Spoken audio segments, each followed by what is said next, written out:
Really? Game? Ah, whatever.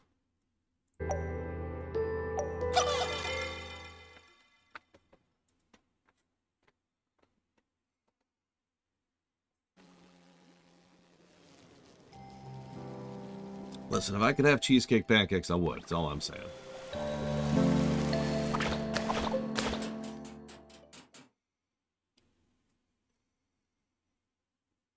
Favorite profession in WoW? I mean, they all suck. So History Maker mentioned that somewhere on a red cushion is the last few things I was missing from this. Considering I have issues with seeing colors, it would not surprise me. Checking red cushions.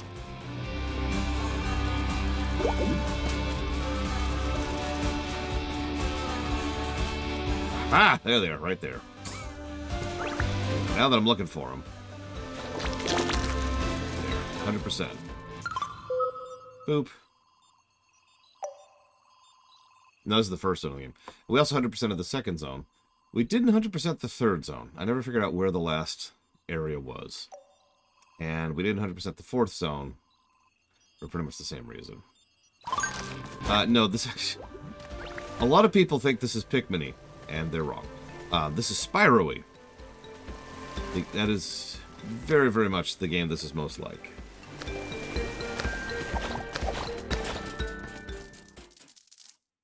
So, if you like a good collectathon, like Spyro, like even the movement and the like little mini games which you do to get the collectibles, it's very Spyro. Yeah, Spyro the Dragon. That's what I'm referencing.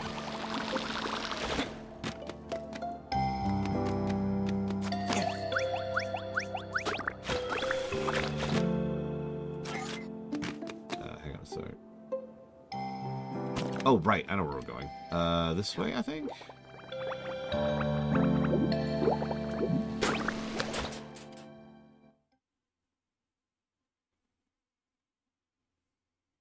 Speaking of which, thank you, Von Falkenstein. I have already jotted that down while I was doing the audit for the Thea block, and I don't remember what else. Hang on a second.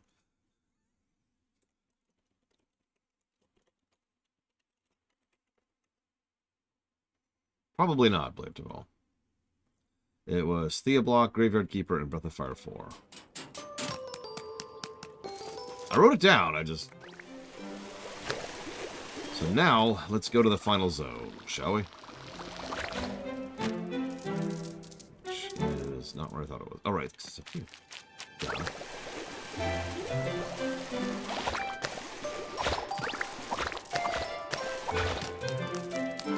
Yeah.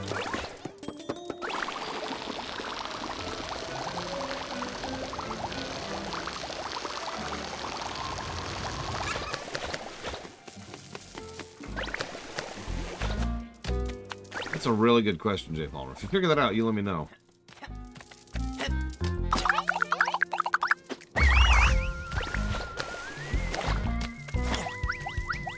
I mean, think about it, Blade to All. This place is probably filthy. Run by bugs.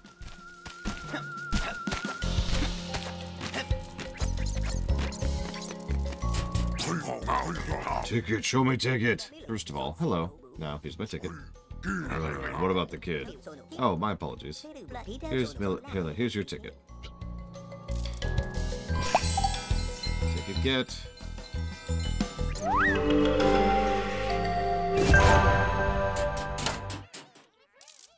So yeah. Kids' playroom, which is of course the amusement park. Is duh. Hey you, show me your ticket. Oh, welcome to Solarian, Mr. Milady. Here all your dreams can come true, so where will you start? Rescuing the Citadel from the Tyrannical Beast? Visiting the park with fantastic creatures? Admire the hornets in their high-speed, high-stakes race while sipping a delicious beverage? Solarian will bow to all your desires. What's wrong? Were you expecting someone to ask you a favor? Ha ha ha! You're in Solarian. You don't serve the park serves you. You are free! Well, you want this thingy? Of course, the client is king. Please take it. Okay, I'll just take that and then be on my way. It's practically worth... Boss, boss, boss! What now? Can't you see I'm busy? We have people to entertain here. Sorry, boss. I just need to tell you that... it's a pretty big problem. You fools! How am I supposed to sell sunshine and happiness in these conditions? Go back to Woik. I'll see you in my office tonight. Yes, boss. Sorry, boss. But... My dear friend, about this thingy, I'll give it to you as promised, but let me suggest a little game first. A challenge, if you will. To make things more exciting, you apparently have to rescue innocent visitors from a broken-down train, and repair the racetrack, and find the Blue Bolt's lost car, and find an object of value. And anyways, that's something to entertain an adventure of your caliber, isn't it? I'll keep your precious thingy safe and sound.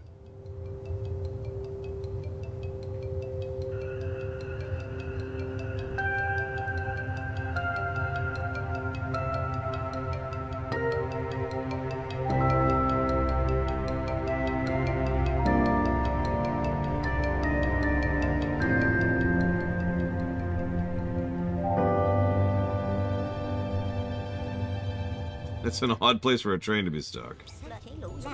Come on, man. The thing is no value. He just wants you to work for free. You don't really have a choice. We need to make this happen. Thank you, Pillars of Snow, as always. And as a reminder, 3 things.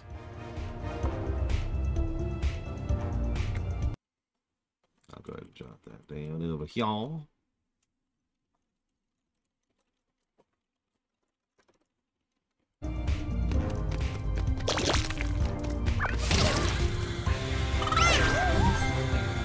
This is a big zone, too. Look at this place.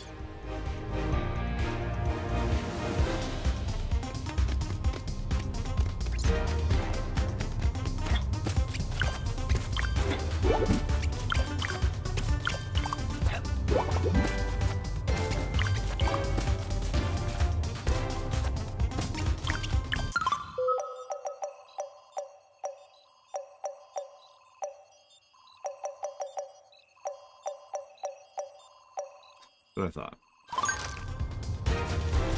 The collectathons are awesome, Yura. Join us, Yura. Join us in collecting the thons. Whatever.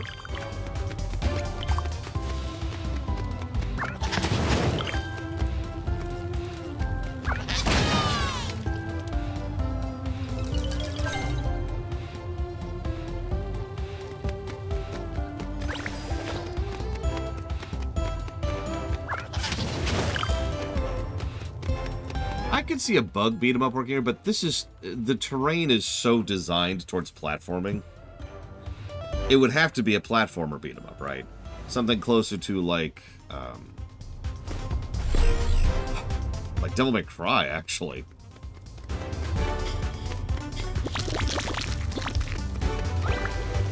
Or... God, I don't know. I feel like we can make that work. I'd have to think about it. Because either we can have the platforming be part of the beat 'em up, which would be ideal, or if we can't manage that, just make the platforming, like, separate from the beat 'em up. Like, you platform to the fights, right? And it's like, oh, there's a dude here.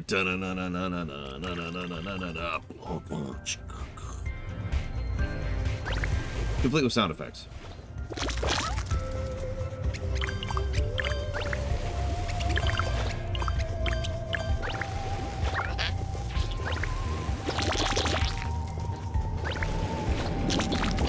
Yeah, kind of like the Arkham games. That's a good way to put that. Hey, Trihexia.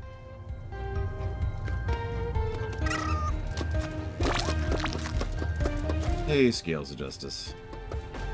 Game is probably going to score pretty well. I did the brief audit, you know, the initial audit. Let me come up with a term for that. Proto-audit? Check audit? Anyways, I already did that this morning, so the score is up to date. And considering we're probably going to beat this game probably before the lunch break, knock on wood, I'd say it's scoring pretty well.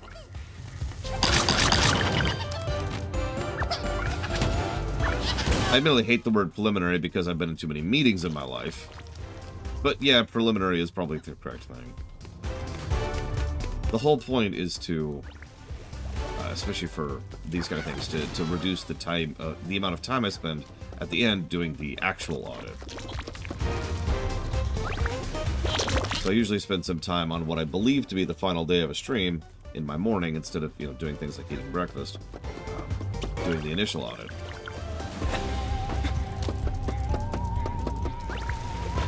It's okay, I had a protein shake.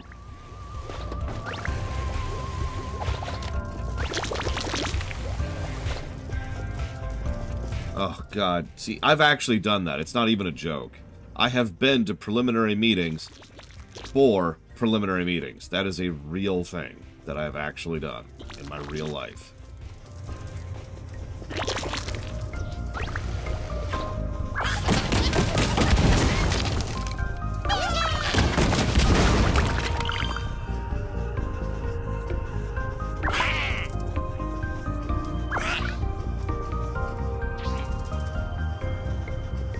That is a real thing. Something that's irritated me for many years is that meetings are supposed to be productive. Really. And it's always satisfying, and I mean this sincerely, when I have a productive meeting. Hi, Zach Taft. But the problem is, statistically speaking, when you hear the word meeting, you're probably not thinking of what I mentally think of as a real meeting. You're thinking of as a time waster. You're thinking of just standing there being like, alright, time to do the meeting where we discuss things in extensive manner with regards to the paperwork, which needs to be done in a QVC format. Under all circumstances, we need to make sure these forms are triplicate signed. Very important. Now, we're going to go over our team's highest values for the upcoming project.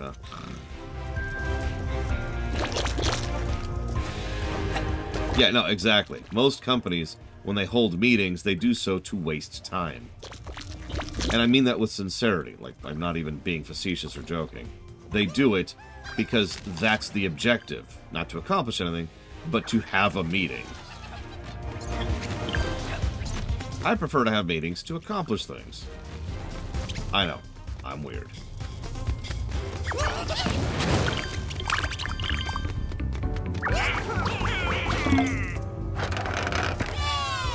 Hey, Five. Well, you see, Picard firmly believes in the type of meeting where the full 6 dash 8 file must be filed in triplicate. But yeah, no, exactly. The meeting is the objective, and it's like... I like getting work done, you know? Call me a weirdo. And I also am understanding of exactly how rare and precious time is. So I'm not a big fan of wasting it. Six Sigma, oh my god. Yeah, for those of you who know, you know.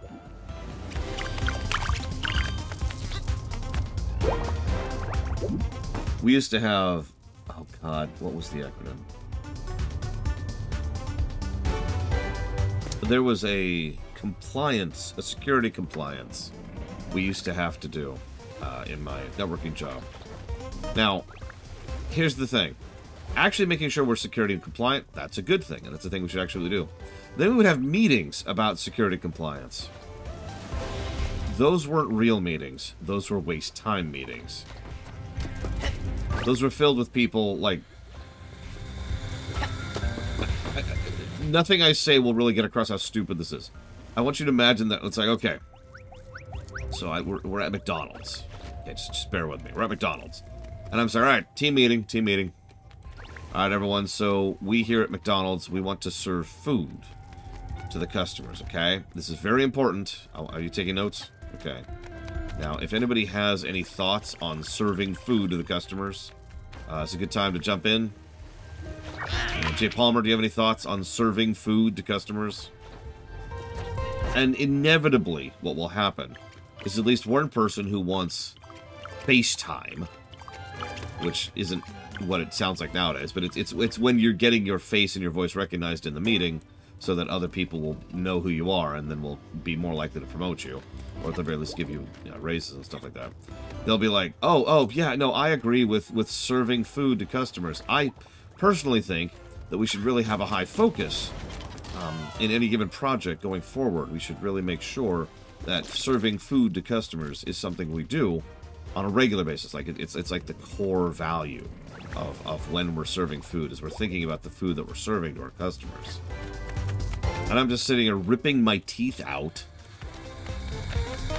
Yeah, exactly, Walker. Exactly. That's just, God, I hated that crap. Such a waste of everything.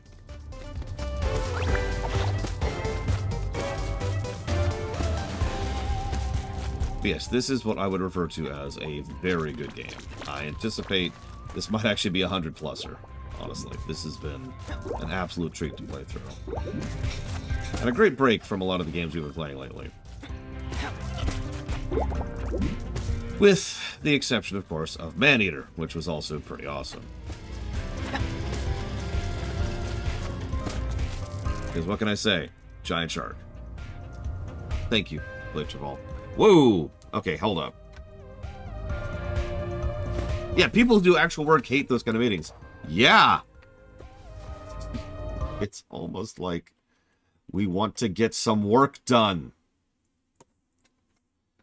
Okay, first of all, did the botch turn off again? Because I did not hear that come in. I just saw it on the chat. Hang on, 1 second. No, it's there. Okay, whatever. Whatever. Thank you very, very, very much, Blade Cheval.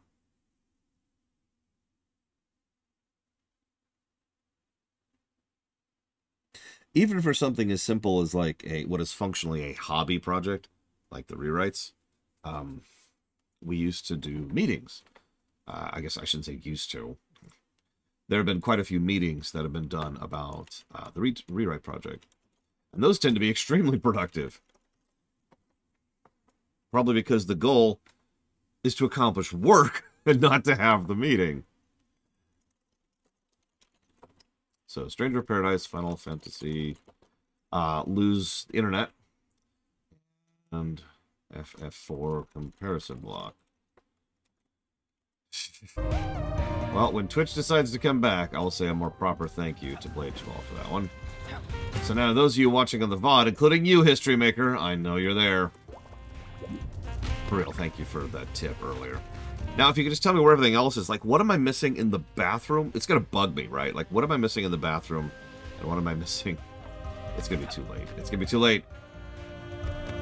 Yeah, it's fine. It's fine. Are we... I almost wish I could be like, hey, Walker, go look up where the extra things are for me.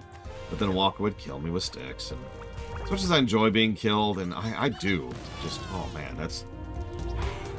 I wake up in the morning. I wake up and I'm like, oh, duh. Oh, okay. I'm ready to face the day now that I've died.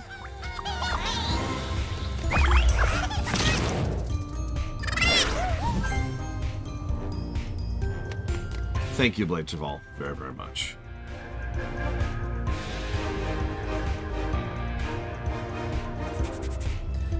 I have jotted down for the FF4 comparison block, Final Fantasy 16, and Strangers of Paradise.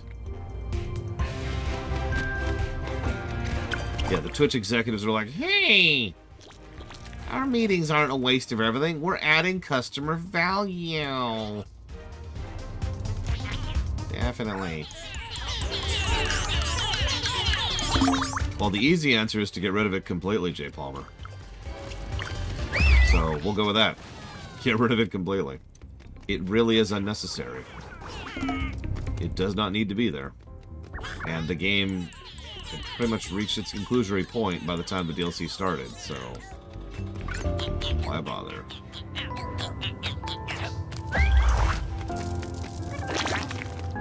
If you have to have the DLC, then I quit my job and refuse to have the DLC. Next question. I'm not actually joking. The DLC has no reason to be there. The game is the perfect length without it. The conceit only lasts for so long, you know? And a game that's just longer for the sake of it is probably just going to be worse, just like it was in Maneater. Having said all that, the easy fix to the Maneater DLC is to make it actually not buggy and broken. It was an unpolished, unoptimized mess. The boss design wasn't. The encounter design wasn't. It was padded to hell and back. The map didn't work correctly, for God's sakes. Like, it's just, even on a fundamental level, it was obviously unoptimized, poorly coded, poorly thought out trash.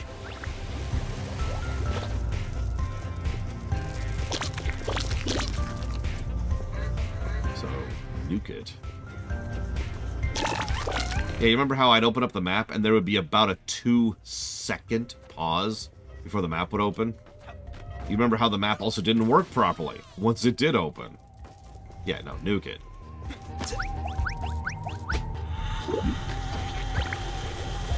But again, if that's the easy fix, is actually finish the DLC.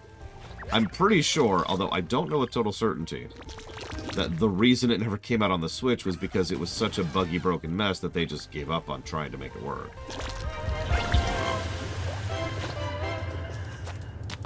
So yay for Switch users. Come on, Twitch. Is there something big going on today? Or is this just Twitch hating me? Is that what this is? Twitch, do you just hate me today? I know I don't bring in the millions of dollars. And I know that I'm not a big-time streamer, which is what you actually care about.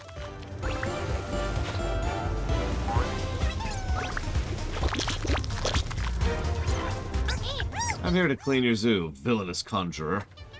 They're figurines, you idiot. They're just figurines. And where do you find your sinister figurines? I don't know. They've always been here, I guess. That's what I thought. Liar, you conjured them on orders of your shadow masters. Mr. Miladian, help me while I distract this maniac. Get the figurines back in the zoo. They look like strange creatures. There's 5 of them. Sure. Yeah, all I really need to do... You know what I really need to do? Set up a V-tube with gigantic boobs. Nothing else. No other features. Just really, really big boobs. And then just be like, yep, hi.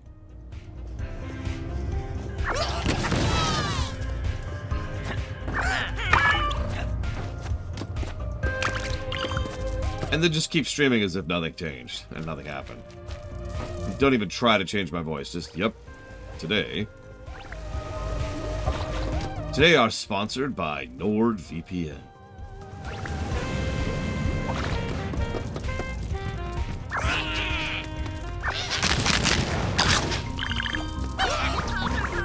Nope, there's just me, Evo. Oh, you mean like actual VTubers? In several cases, yes.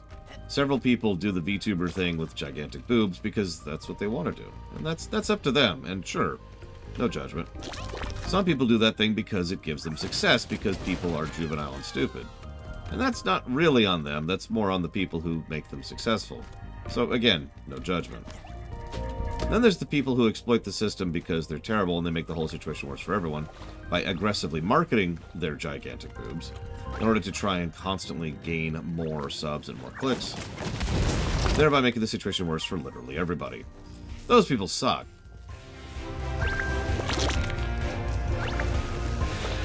It's actually really easy to tell the difference between the two. If you see a VTuber and they don't have a lot of views, they're probably one of the former two categories. If there's someone with a lot of viewers, they're probably the last one.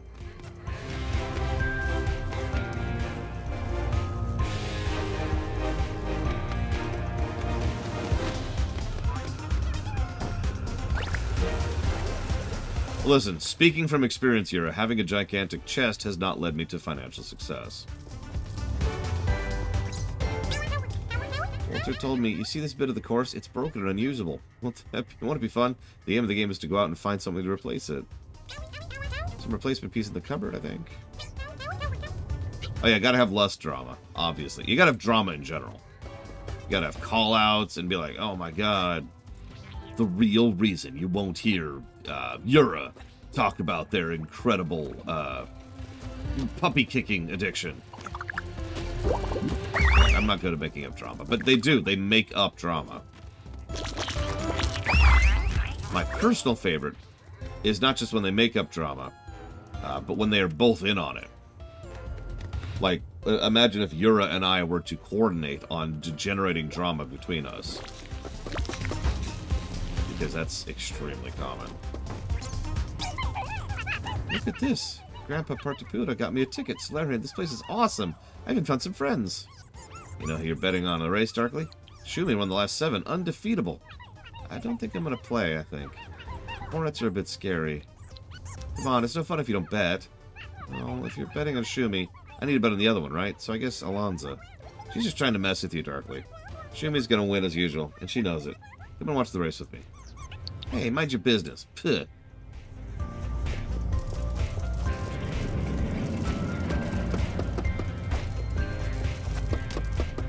Yeah, apparently Yura kicks puppies. Did you know? I'm gonna do a call-out video. A big expose. And it's gonna be like a picture of Yura, and it's like there's like shadows. Looks really evil. And like there's like a puppy there going, oh no! Like with really big eyes, you know. The real truth Yura doesn't want you to hear. Like, seriously, I am obviously being facetious to make light of the situation, but this is actually what happens for real. I bet everything I just mentioned sounds familiar to most of you, even.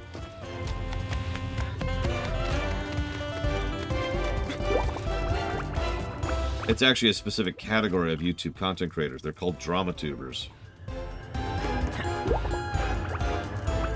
Several YouTubers have actually approached me in the past asking if I want to generate fake drama with them just to generate some cross-promotional clicks. The guessing sheet is not closed, but you're free to add yourself and a guest there if you'd like to. Yeah, really, that's actually happened. And again, it's fully, like, it's so wonderfully above board. Hey, yeah, so, I was looking to get some cross-promotional stuff going on. You want to start some fake drama between our channels? It's like, no. It was bad enough, so some of you are aware of the fact that I did a very, very brief video in all good jest making fun of Lord Reloaded when he did a video making fun of me, right? And it was just a light jab between friends for fun. Several people on both sides didn't get the joke, and some people, mostly on his side, actually thought it was a real drama. Like they thought I had actually stolen a video from him.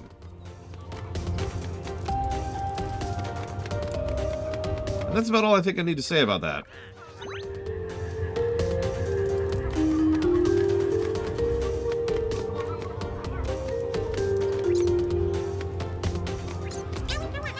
Now's the time when it comes to a head. Till now I've had them all under my thumb. That guy, opposite. A real pro. Can't read him at all. He's asleep. What? This time you're going home with empty pockets. All in. Very well. Reveal your cards, please. Stop to be smart, kid. You fought, but I got you now. Flower flush for the ant and a straight royal leaf flush for the silverfish. Oh, well, cool, man. That was fun. With this cash, I'll grab another couple old ones from the bar. Another round? This is a nightmare. Am I the one who's sleeping?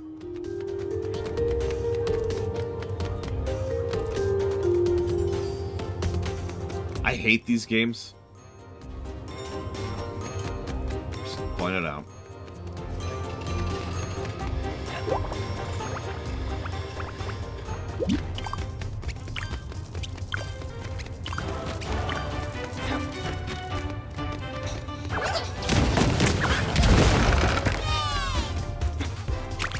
To gamble on? I don't like gambling on.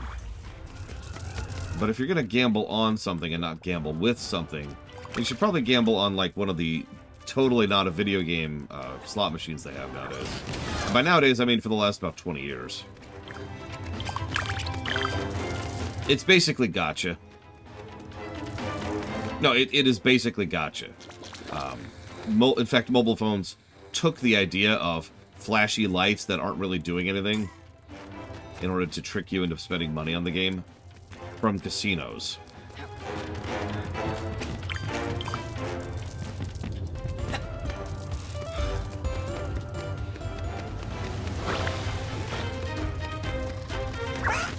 Why? What is Twitch doing today? Jesus.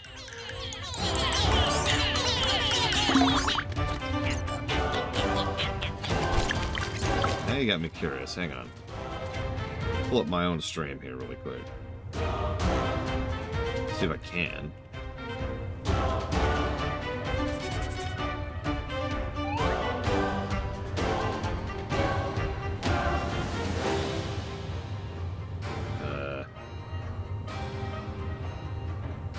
Two girls, one shower, twerking cooldown. Thanks for that recommendation. Here we go. Here's my stream. No, that's not my stream. Where's my stream?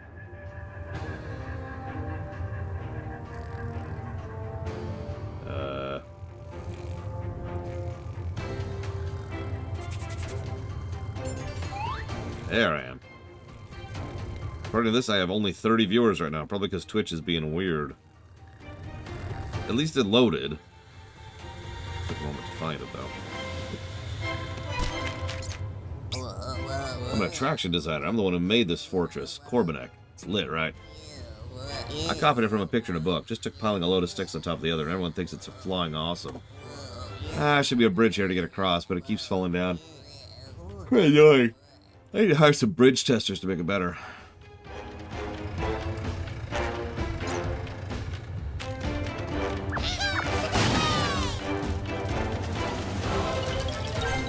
God, it showed up for you too, Spartan.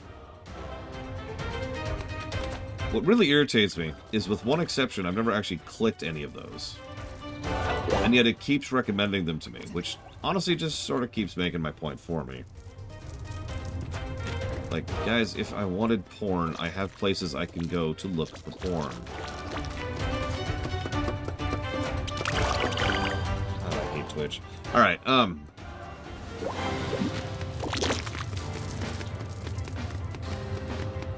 see, I'm going to take over the world, not to fix injustice, not to resolve the microplastic problem, not to, you know, deal with desertification. No, I'm going to do it because I'm sick of Twitch being so stupid.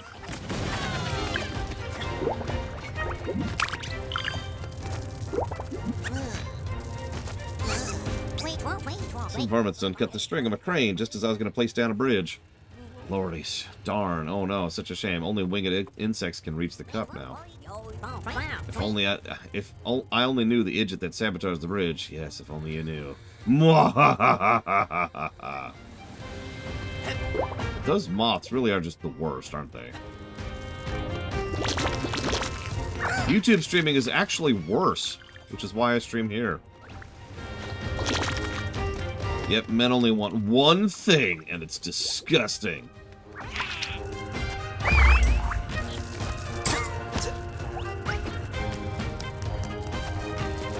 Oh, God, don't make me go down the list, J. Palmer. It's a big list. I will go to YouTube streaming if Twitch shuts down for some reason. But trust me when I say, Twitch will have to get a whole lot worse for me to finally accept switching over to YouTube streaming. Ugh. Top 3 points. Okay. Total lack of moderation tools. The chat interface is garbage at best. And massive delay in between me and the people watching. I don't know, Loner. Hey, anybody who's brave enough to Google this, can you stream on Pornhub? Asking for... Well, me. I'll be honest about that.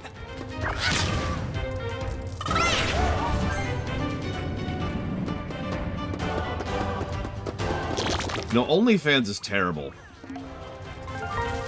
No, really. OnlyFans' infrastructure is so bad, it's kind of cartoonish. They have the worst video hosting and worst video player, I forget what it's called, but thing under the hood of the website that I've ever seen.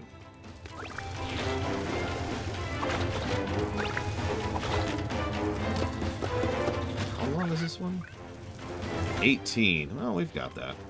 Worse than Reddit? Yeah, actually, worse than Reddit. It is awful. And if probably thinking, why would you know that? Well, obviously... Thank you, Loner. Obviously, OnlyFans was one of the many alternatives to streaming that I have looked up in my life. And, yeah, no, OnlyFans is awful for videos. Just the worst.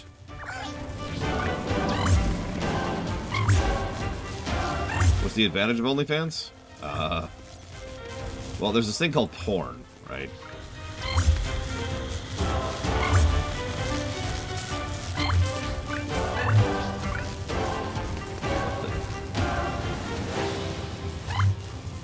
Huh?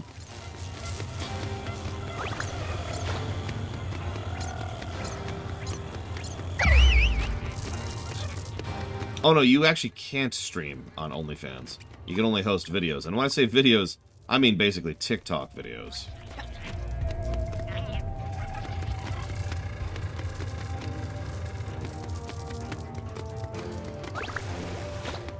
That doesn't seem right.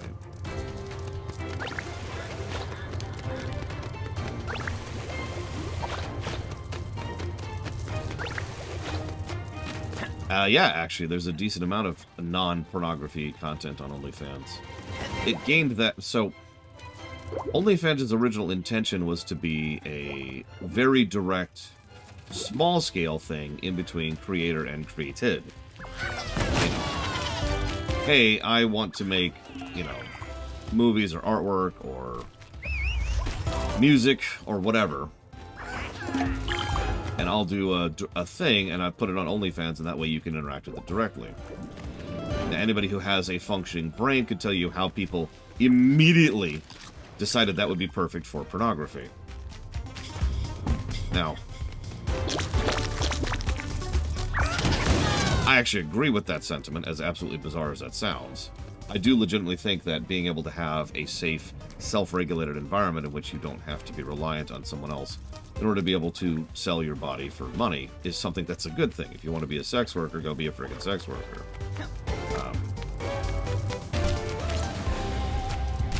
But I will admit I don't know in practice how safe of an environment it actually is. The legendary sword, forsooth, whoever wishes to slay yon terrible beast who dwelleth in yon fortress must wield this blade.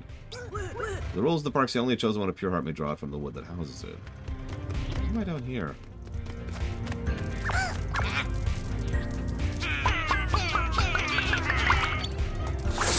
Well, there's my pure heart.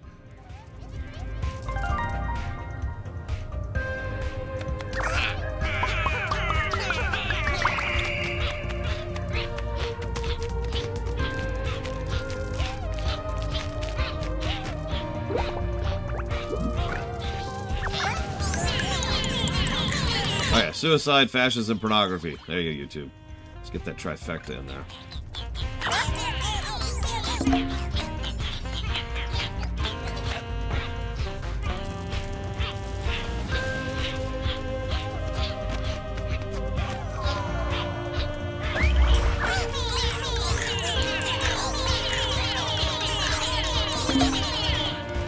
Meanwhile, Walker, the majority shareholder of this very run, can't watch because Twitch apparently won't let him.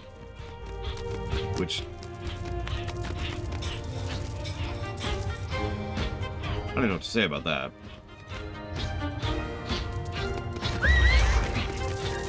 Like, just... At a certain point, there's not anything I could do, you know?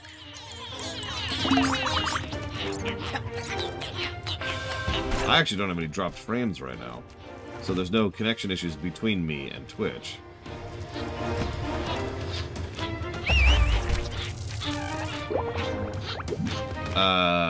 I mean, I could think of several shows I think are better, heck. Certainly a solid show. Very, very coffee. Objectively speaking, I would say Breaking Bad is a good show. Probably top 100 territory. Hey, Crazy Norse. I'm glad you can actually see me today, since apparently not everybody can. Okay, so, how do I...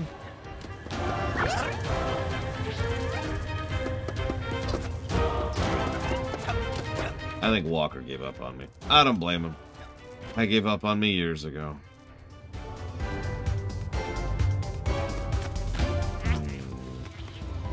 I'd say the characterization, character moments, Yura. I had to pick one thing.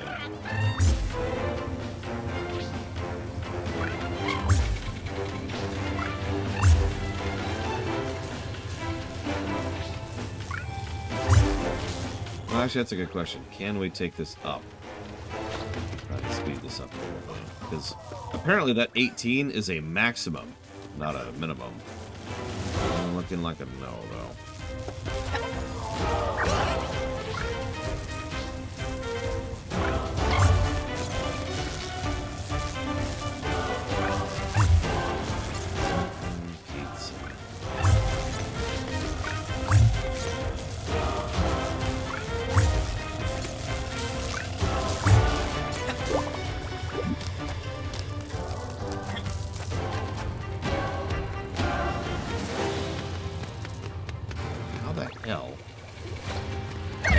Let's try something else. Let's try something else real quick.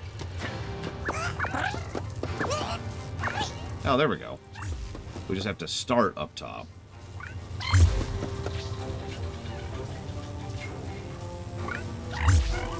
Hang on.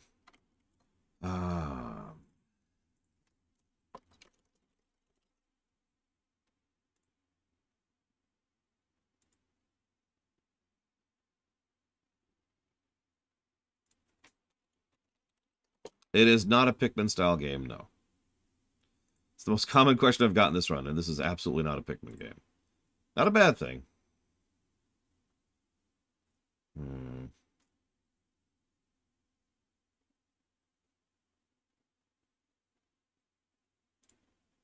Well, nothing on Twitch support.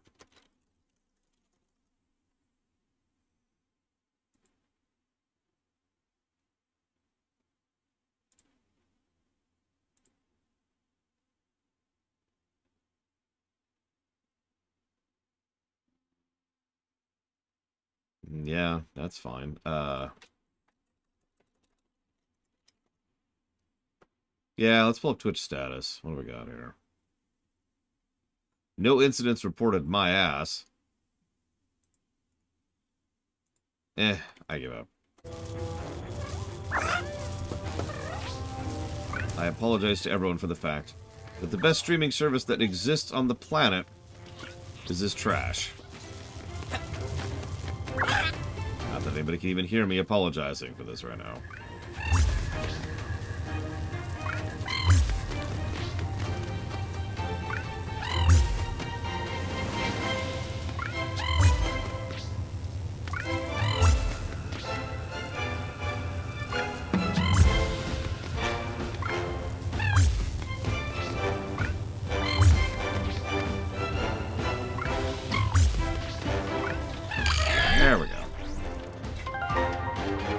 Better than nothing. Which is not always true in real life.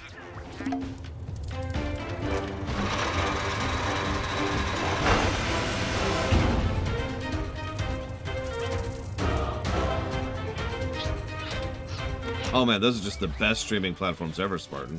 They're so good, I bet you can't even name one off the top of your head.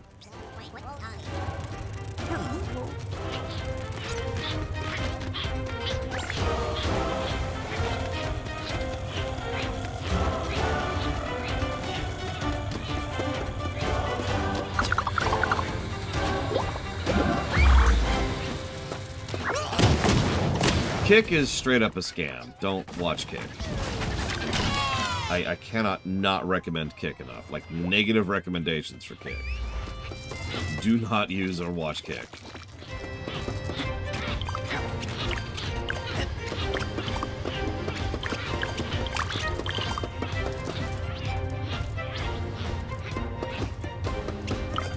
But admit to my embarrassment, I haven't heard of Odyssey.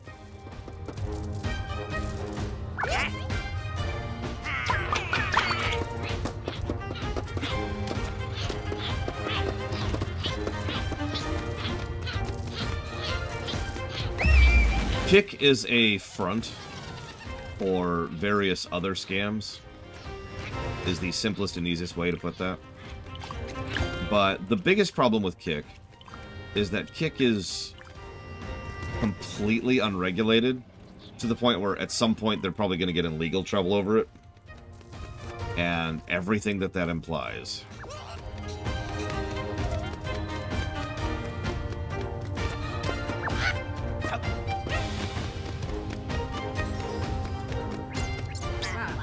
Look at that, a true knight. Armed with his bravery and a legendary sword, the beast doesn't stand a chance. To be fair, with the legendary sword, it's pretty easy. Hey.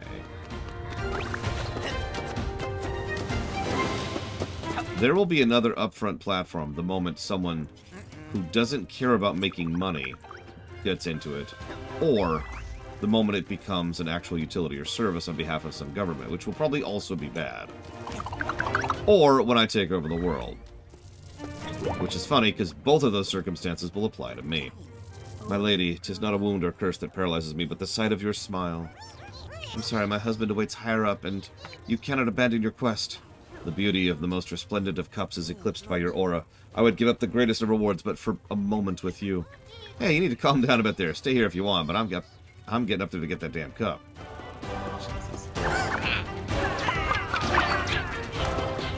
Discord streaming is functional. When you're streaming to one person, and you don't mind it constantly stuttering and dropping frames.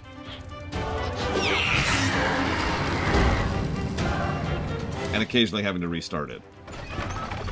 And the fact that depending on what you're streaming, you actually have to use a completely separate option in order to properly capture the stream.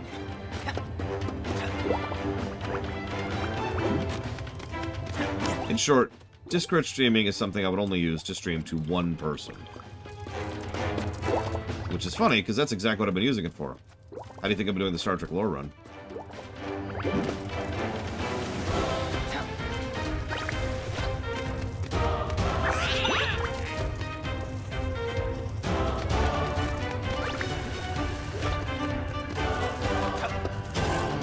It's also how I did the Metroid backseat run recently.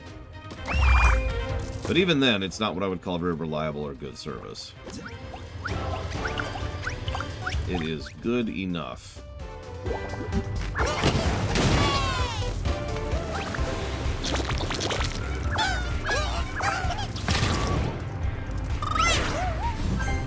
Still haven't gone to the dragon in the middle. We got a bunch of lines going toward it at this point, though. We'll come back to this.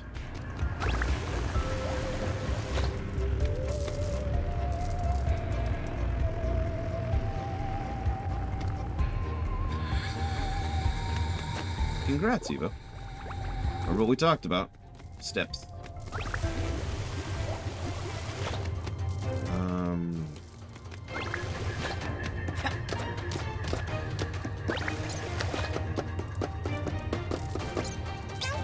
Getting tired, old man? You may tire more slowly in physical effort, my boy, but you should hold your tongue. In an honorable duel, you couldn't touch me. Oh, really? When you've calmed down a little, we can test that theory at the summit. Yeah, I get it. King Arthur references.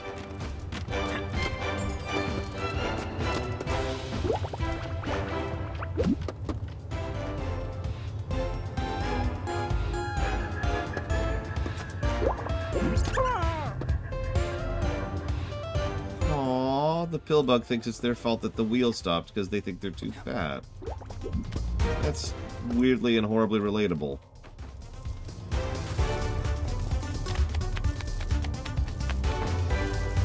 Eat, Evo, eat. Give in to your primal hunger.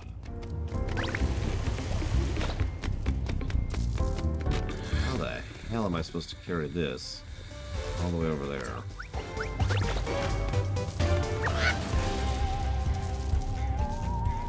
Am I going up the wall this time? What's my limit? 28. I have to get it all the way over there? Jesus. Okay.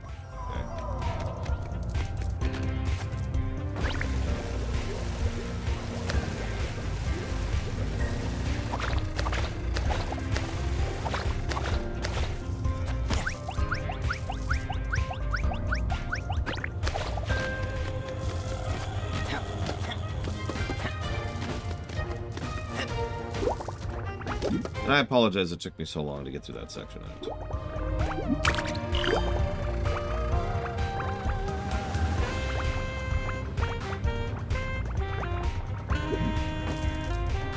do this thing. I'm not sure. I'm going to try that in just a second. As soon as I finish sweeping.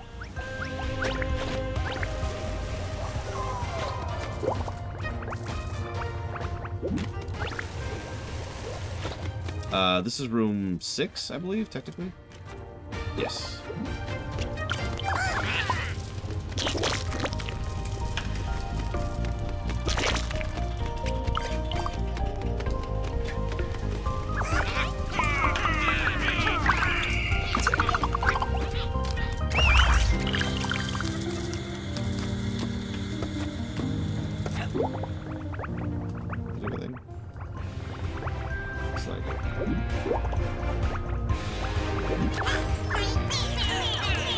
Yeah, there's a reason we're going to beat this game today, almost guaranteed. It's not super long.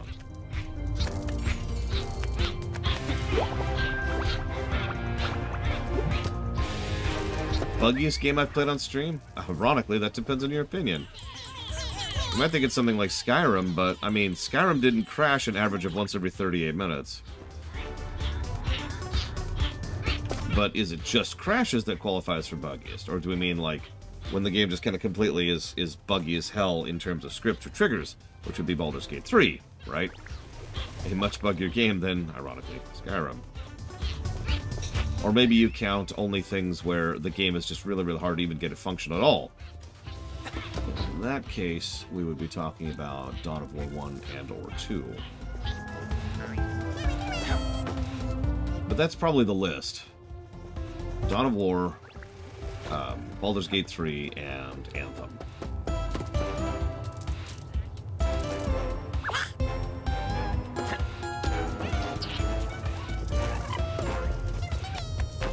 What?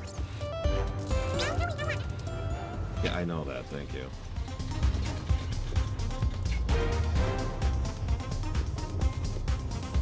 Oh, no kidding, Ira. There is a reason why back in vanilla they had the unstuck thing feature. Or rather, they didn't.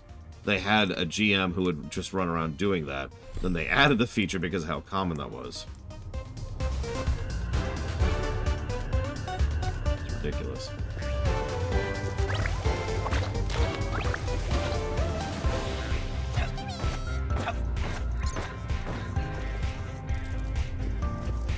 To finish that, let's see if Von Falkenstein's idea holds fruit, shall we?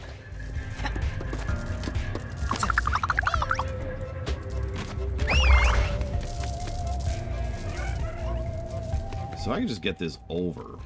I can't even get it up to begin with.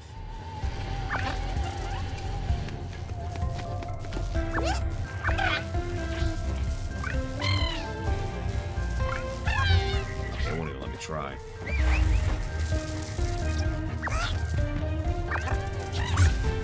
I mean, it is my fault, Triaxia. Although, in my defense, I actually enjoyed Dark Crusade quite a bit. Well, because Dark Crusade's actually a good friggin' game. Oh my god, this is a lot of points just to get here. Can I... Oh, I saw that. Damn, they won't go on the roof. Okay.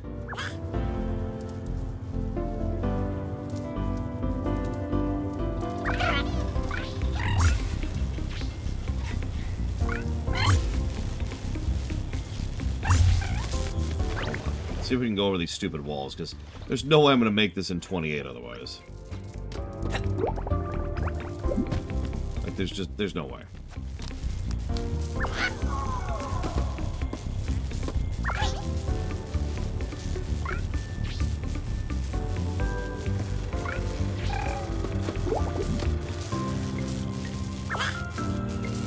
Yeah, no, Baldur's Gate 3 is just a hysterically buggy game.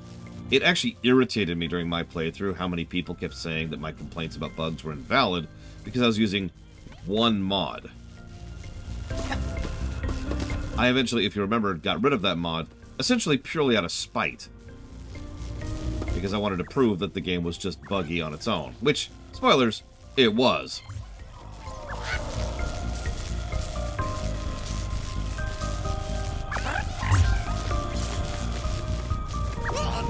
It was a party expansion mod, so I could have all the party members at the same time.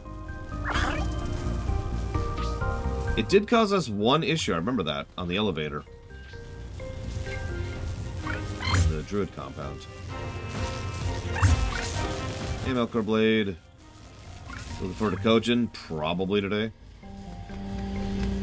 Yeah, I think I just have to be really efficient about using them here, which is going to suck when I find out I'm, like, too short. Too over, rather.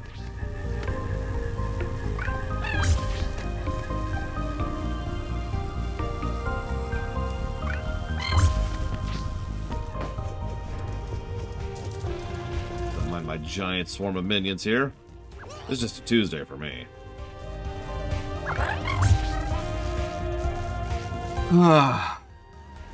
Thank you, Melkorblade. Always.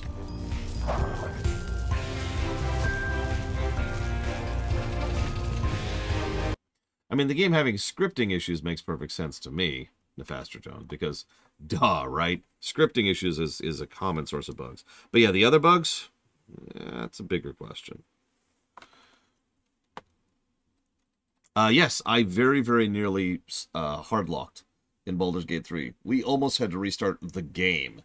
Remember that bug? I remember that bug.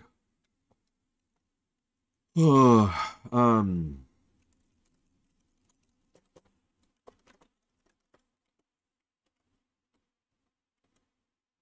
exactly, Loner.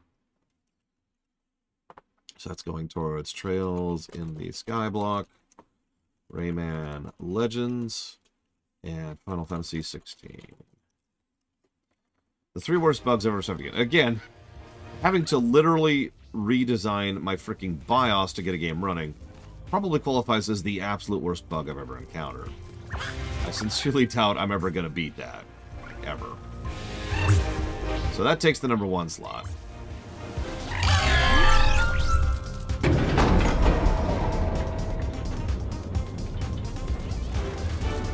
Yeah, that was Dawn of War 1. That was awful. Also, a bug in which the game flickers every approximately 3 to 6 seconds when you're not moving the mouse. Which is also Dawn of War 1, by the way. And how about a bug where the game immediately hardlocks if you alt-tab for more than 5 seconds? Which was Dawn of War 1.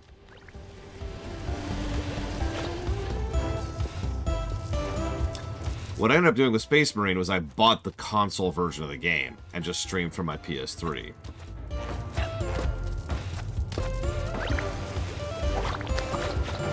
So, yeah, I'd say those are the 3 worst bugs I've ever seen. The biggest WoW bug I've ever encountered? I mean, everyone's familiar with the ship that ends up in Stone Talon. That was actually kind of a common bug, actually, believe it or not. I can even explain that bug nowadays.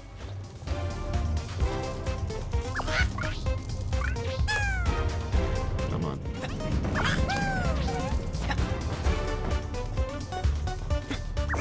Okay, well, sure. So, the way the bug worked is every zone in pretty much every game that has a cell-based structure, which is most games, has a... I forget what it's actually called, but it's the initial start point. It's the default spot. It's a specific default spot where if everything else fails, that's where you go to, and that's the direction you're facing. Usually, for things like, say, a dungeon in WoW, that is the spot in which you warp in at. So when you first start the dungeon, plop you right here, facing this direction, right? It's a very, very common thing. I agree, Medical Potion. This game's awesome. Thing is, that spot is almost always used as a reference point, too. If anything goes wrong, if the game can't tell where you are or where you should be, it drops you into the default spot.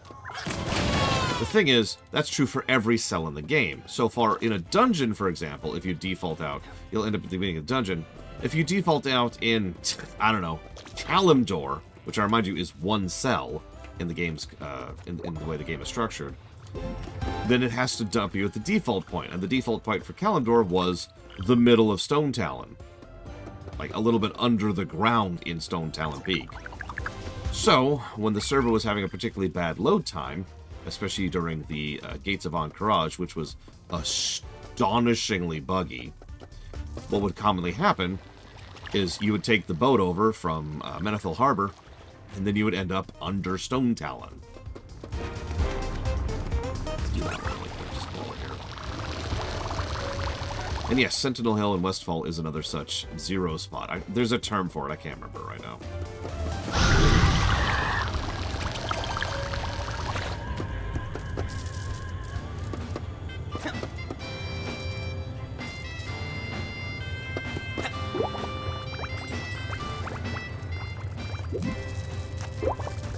No, it doesn't matter. Point being,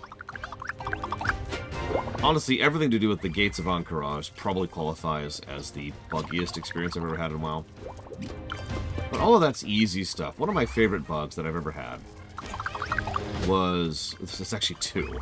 And they're both pretty much the same type of bug. So one time I was doing Zul'Farrak with my friends. I don't remember which expansion this was. It was pre-Kata. I believe this was Wrath. In fact, the timeline would make sense if this was Wrath. Not know what to do with themselves down there. So we're doing that. We're doing Zul'Farrak. It's cool. It's cool. I try to enter the instance, no problem. And then we finish the dungeon, and I leave the instance, but that doesn't work. See, let me explain something to you. So WoW uses two separate vehicles, mechanisms, in order to make sure that the dungeon instancing works properly. First, there's the portal, which is actually a zone line. It's actually a nice big bubble. It's a big painted area. You enter this, you transition to a new spot. It's the same as like in any JRPG, for example. But the second thing is, just in case something interferes with that transition, there's actually an invisible wall just past it. So if for whatever reason you can't transition to the new thing, you just run into that wall and you run into the wall, right? So the server was having issues at this particular point in history, and something really weird happened, and I bugged through the invisible wall. Now, for those of you not aware, most instances have a decent amount of the surrounding terrain mapped out. It's kind of an unloaded state, but so there's no objects, there's no doodads, there's nothing just but terrain, but the terrain is there. So while we were all chatting in Ventrilo, I was just being amused and wondering how far I could go before the server fixed itself. So I made it to the ocean from Zul'Farrak, for those of you who know what that means. And then I got into the ocean, and remember, that water doesn't exist. So I just plummet down the cliff. No damage, of course, because the game is completely bugged out at this point. And I'm just walking along the bottom of the ocean, technically in Zul'Farrak.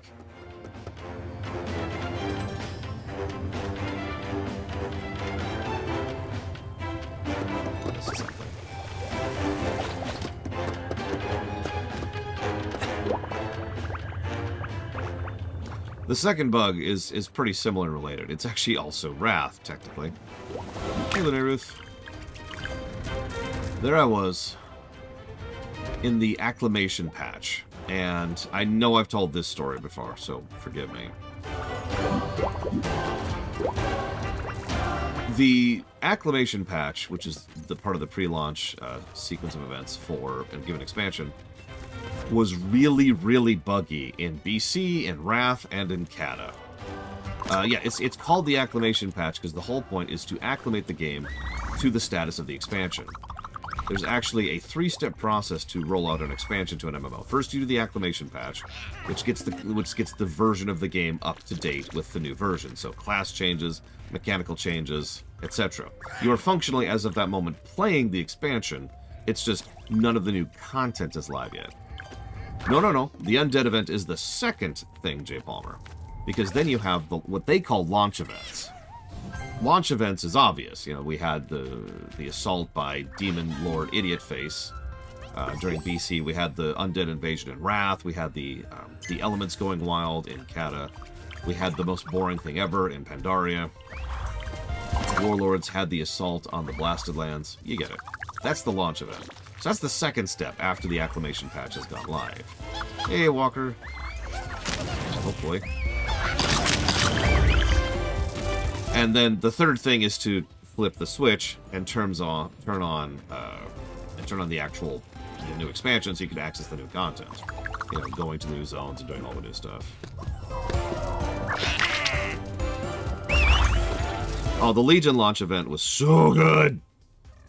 Still my favorite launch event that they've ever had. Pause. Meneth, he's... Look at the world. Watch it crumble. Still haven't found the source of the origin of the canticle signal. Meneth is hearing it louder and louder. I need to get him out of here. I shouldn't have let him come with me. All I see is shadows around me. Leave us. Enjoy your stay in Solarian. I have things I need to handle.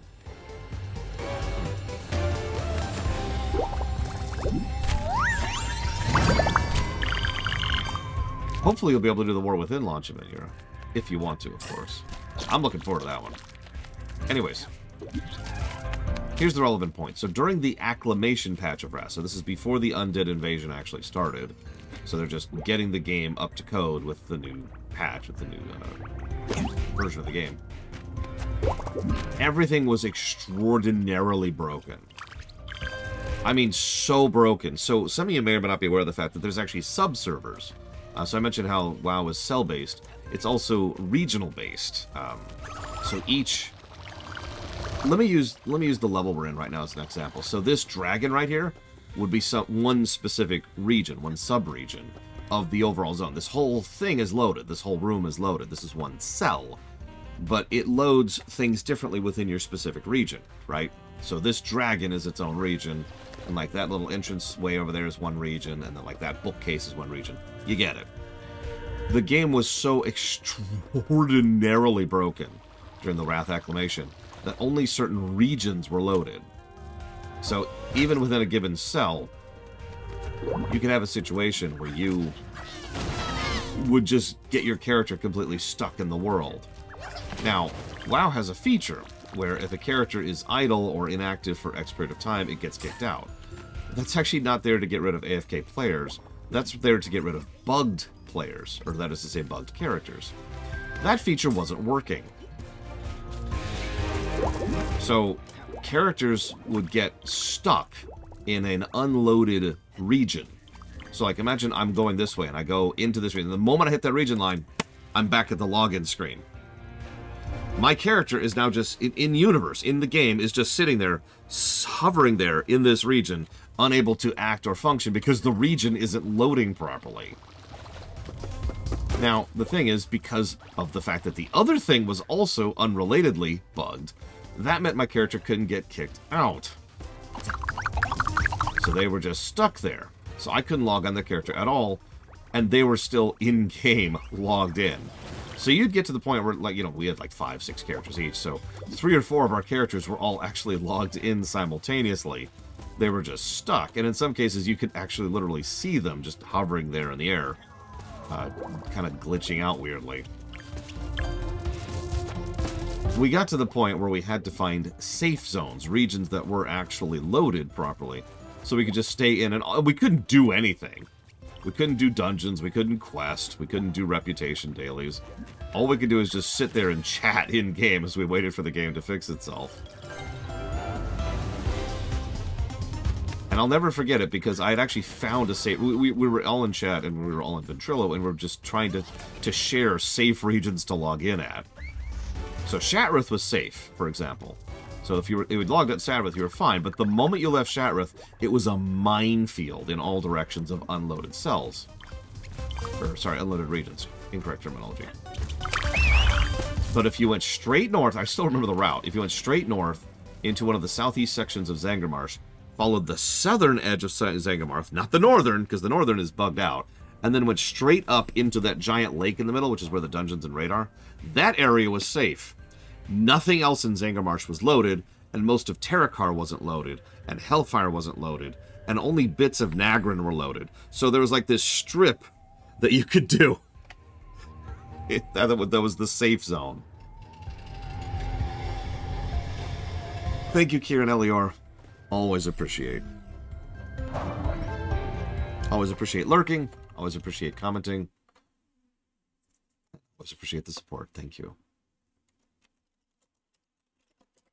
We'll put that towards the Kingdom Hearts block. Paper Mario, whoop, Origami King, and Dragon Quest XI. Done. Probably the Nerith. I mean, we had stuff before Ventrilo and TeamSpeak too, if you remember. So it would not surprise me. How do I get up there?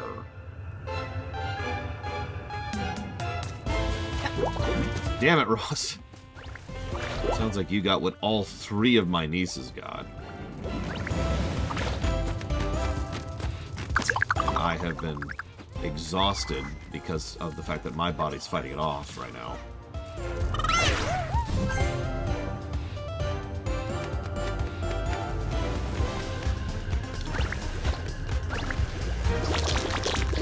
Anyways, bit of a long answer, but that's probably my favorite series of bugs in WoW.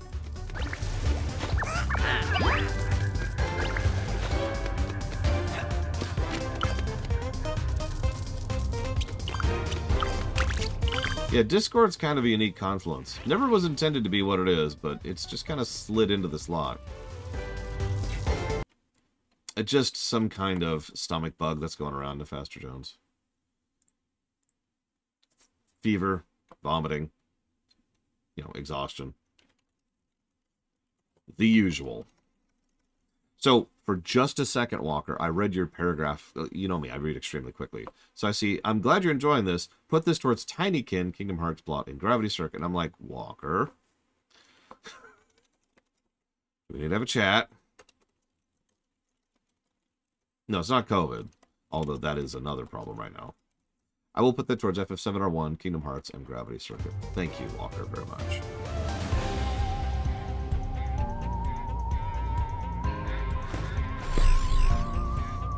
Yeah, no, it's probably just another round of flu. Most likely. Interesting.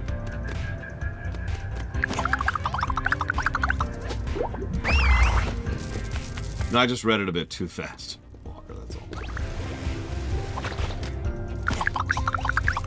Yeah, I'll be honest. I haven't been getting a lot done lately because most of my spare time has been spent resting to not get sick. Which I feel guilty of, but I'd rather not be vomity right now, you know what I mean? See that ant at the top of the plushie tower? She won't let me have a go. At Galaxy in her obstacle course. She says winged insects aren't allowed. She says it's cheating. I did the Sekal race in less than 12 parsecs, and she treats me... Oh my god, his name is Han Sola. She treats me like a base scoundrel. My colleagues need a reward from this stupid game. You don't have... Yeah, you don't have wings, but you can glide, right? Bring me the reward.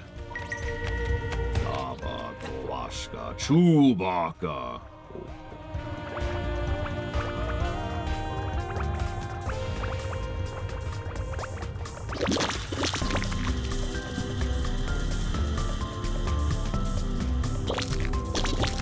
Oh, you misunderstand, Lunaruth. Discord will be replaced when Discord becomes a pile of trash, which it will, because they always do. How many of you remember when AIM or ICQ were actually really good programs? Like solid, legit, customer-friendly, user-friendly. How many of you remember when Skype was really good? Or Yahoo Messenger? How many of you remember when IRC was legit? Especially, there were a few of those. MIRC was my personal favorite. All of these programs have stopped being good. Discord will follow suit just like all of them always do, because the same pattern happens every single time. People use it because it's a good program. Executives and investors get interested. They try to invest money in it. They make it worse. People move on to the next program. I remember when Winamp was good. I actually specifically have... Let's see here. What version do I carry for Winamp? Because I still use Winamp.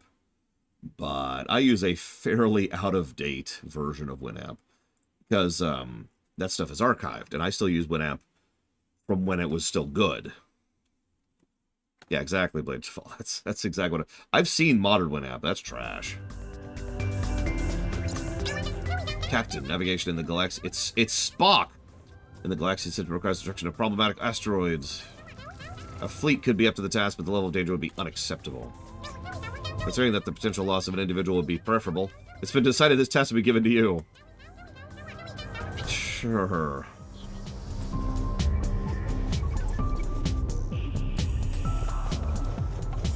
I should probably admit that the last time I tried to update Winamp was a couple of years ago.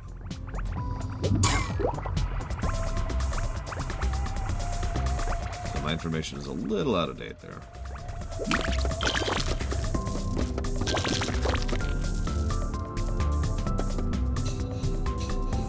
Okay.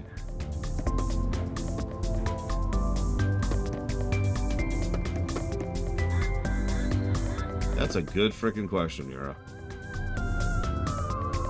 Last time I used a CD for music?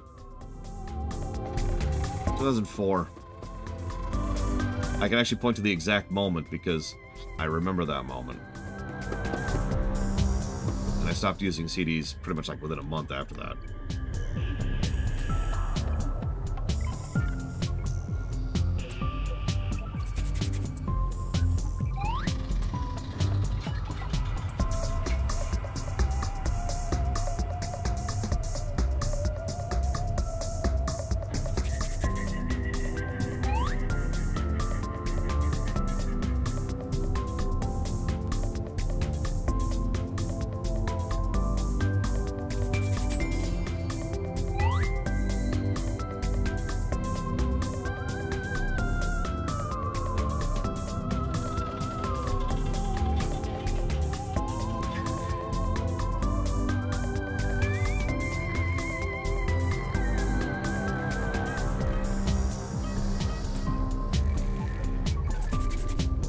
I haven't touched the bunk bed at all.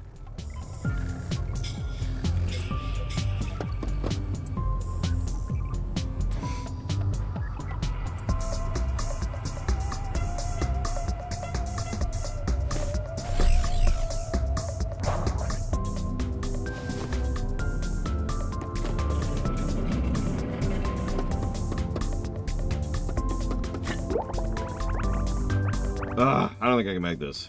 Oh yeah, sorry, I saw that question, Yura, and I answered it in my head. And then I obviously didn't answer out loud. Because you can't read my mind, at least I hope you can. Yura, quick, what am I thinking right now?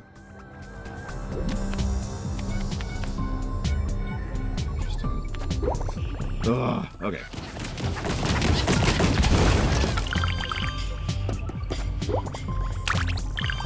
It's pizza! Oh my god, you're totally, definitely correct. Excuse me.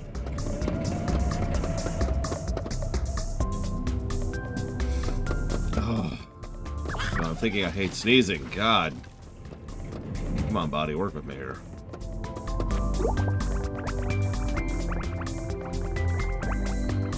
It could also be both, Grayson Horse, if you think about it.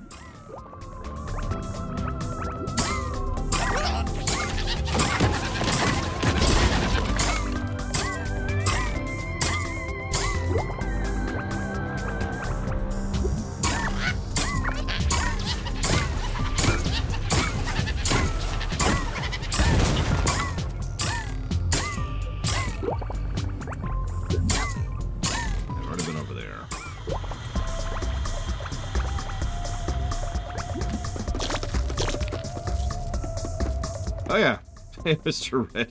Welcome to the last stage in the game. Seriously, I highly recommend looking into buying this game, Mr. Red. I think you'd actually enjoy it. And I'm going to explain why very, very, very simply. It's Spyro.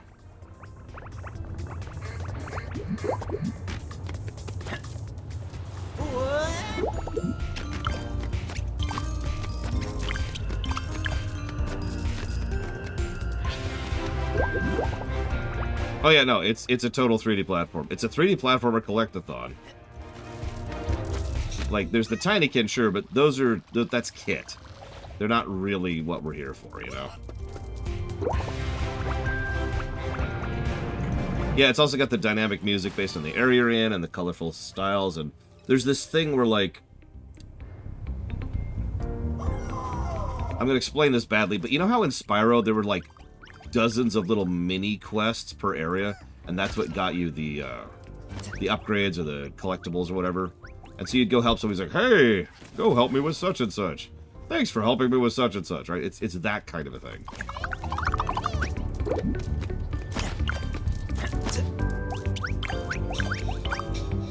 No, we're a full-sized human, we think. We're from another planet. We're actually an alien. We might not be human. That's a presumption on my part.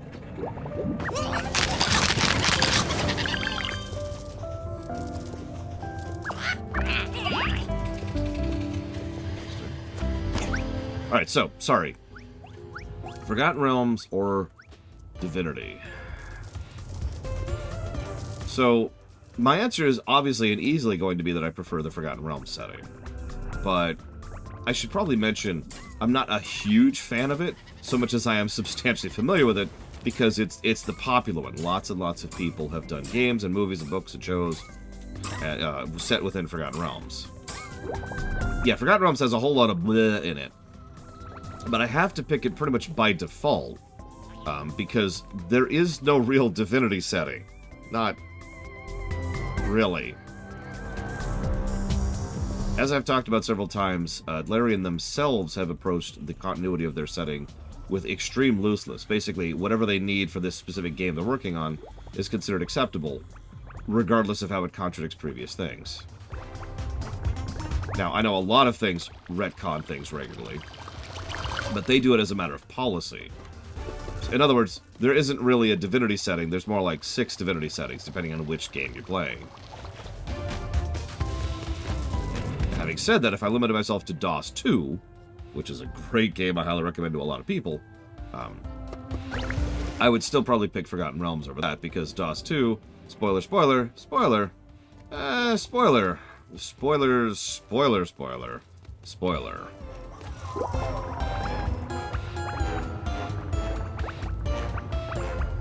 You know what, I changed my mind. Let's go into the dresser here. And death.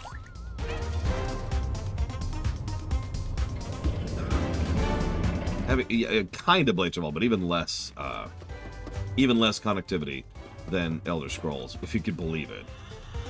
Like, DOS 2 has some very loose connections to DOS 1 and Divinity 2, I think. And that is it. That's the list.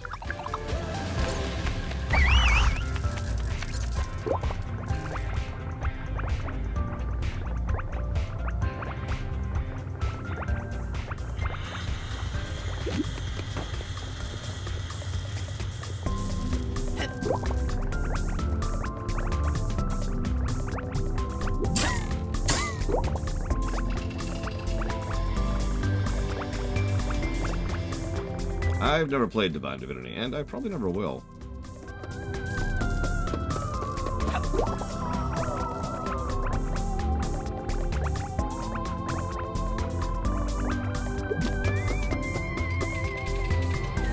the hell?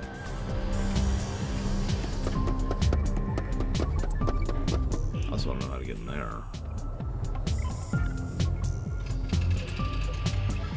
Alright, get some good rest, Evo. Or else.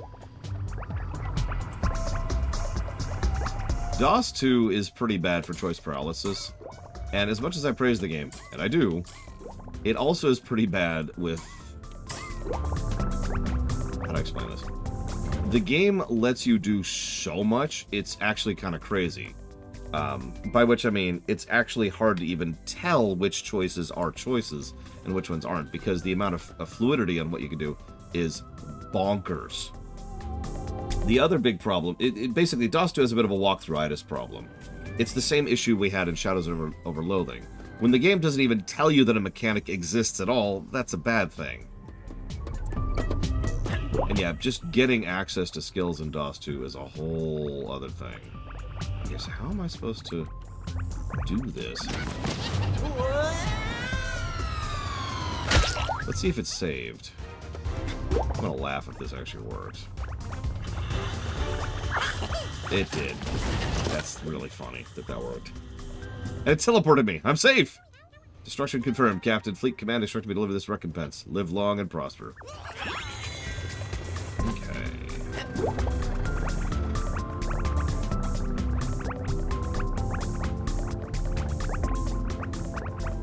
Oh yeah, that reminds me. I hope you don't expect that game to score well today, Ruth. I love you, but I'm not gonna lie to you. Thank you, though. Nah, I could have done better with my wings tied behind my thorax. Here's your share.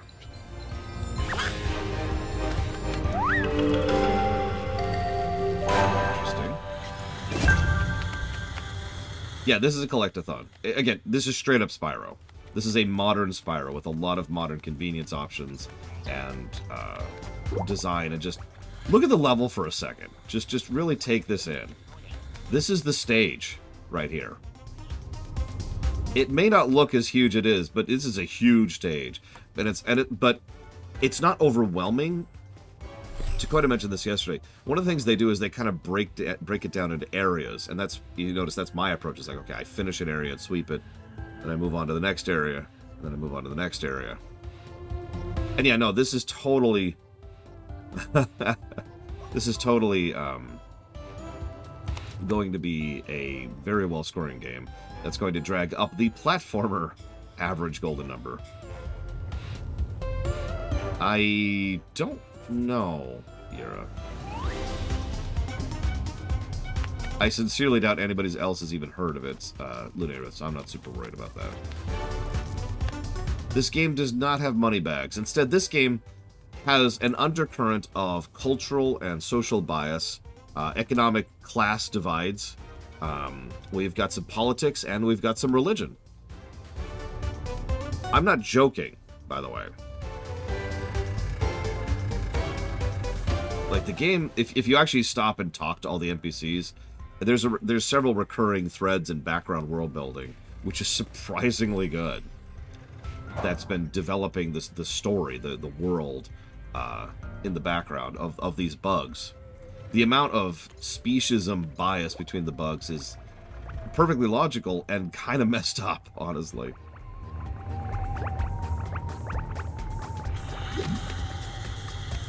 Looks like I didn't get a few pieces down there.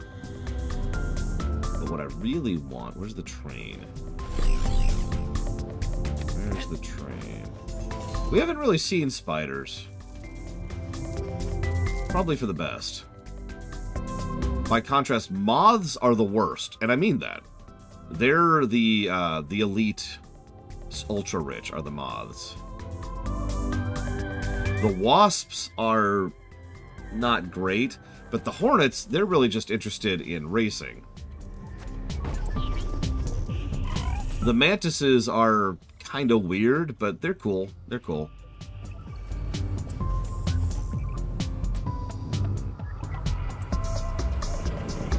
Gotta be like right over there, but I don't see it. I've got to look in the wrong spot.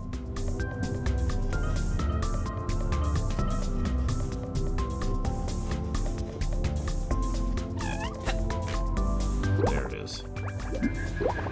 There it is. That's what I'm looking for, right there.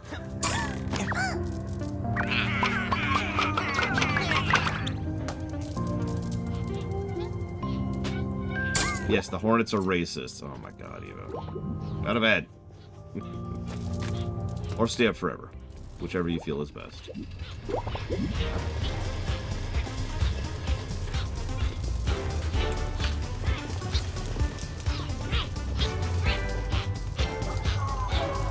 The ants are the worker class.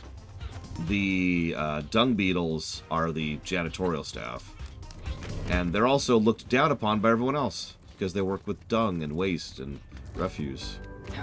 Detritus. No bees that I've seen.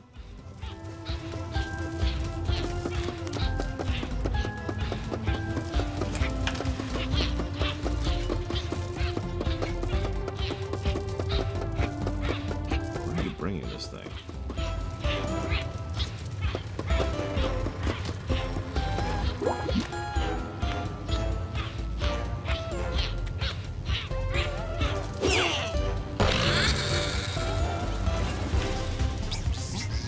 Again, what a waste. Ask me why I stopped racing. Poor Rick. Leave it here. I'll fix it up.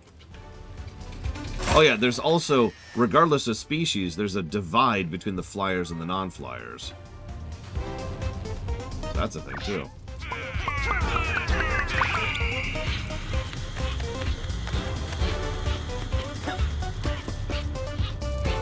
Oh yeah, then there's the dragonflies. Now, they're funny. They're the religious nuts, but not in a zealous kind of a way, more in a they actually legitimately believe what they practice kind of a way. They're, of course, being manipulated by the moths, who do not believe it at all, and are just in it for the money and the power. Again, I'm not making any of this up. This is all just here in the game.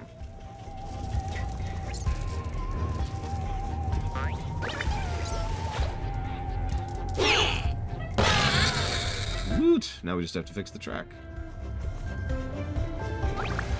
Actually, yeah, J. Palmer. Good comparison.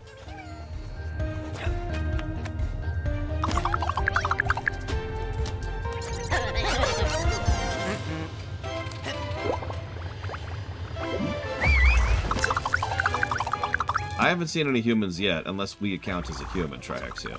And I'm honestly not sure if we count as a human.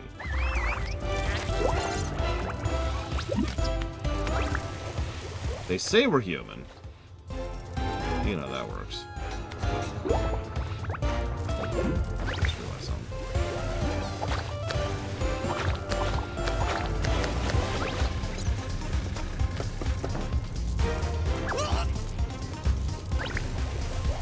Maybe over here?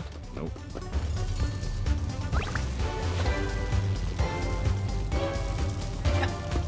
Oh yeah, there's a feature I haven't showed you yet, Mr. Red, too.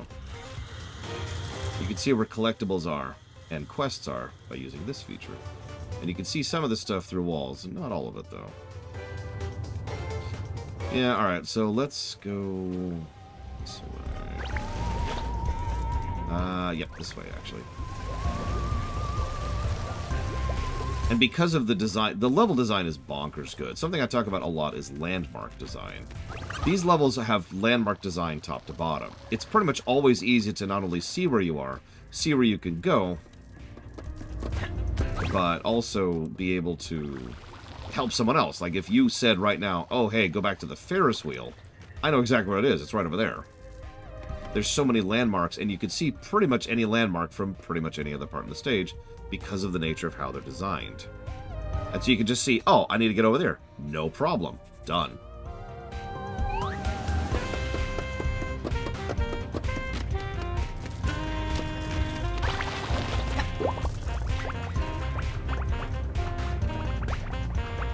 So speaking of which, we're going to hit the bunk bed now, since we haven't been here yet. I would say this game is more pretty than Grounded. It uses its lighting design better, especially.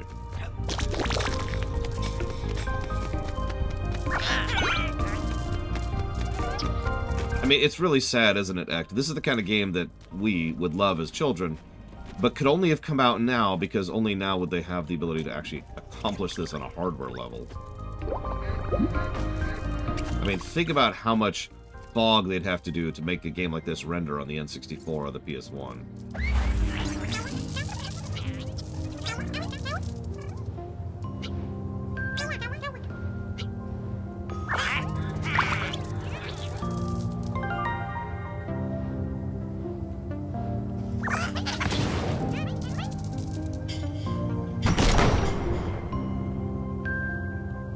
The best traversal mechanics? I mean, we got Spider-Man on the PS4.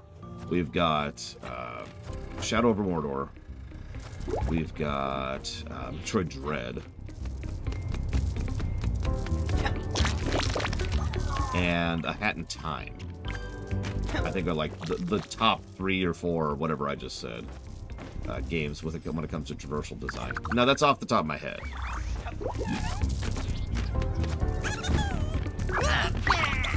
There's the arrow we've been carrying around for a while now. Yeah, no kidding. Oh yeah, Ori 2. Thank you. See, I knew there was others. Thank you, Dr. Muncher. Very, very much. No, HK would not qualify.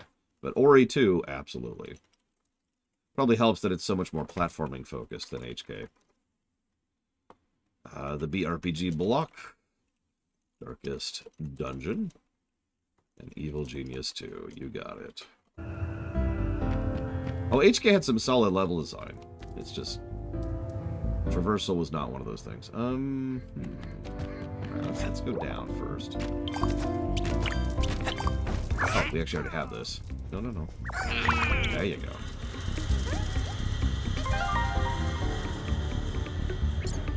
And yes, I will act.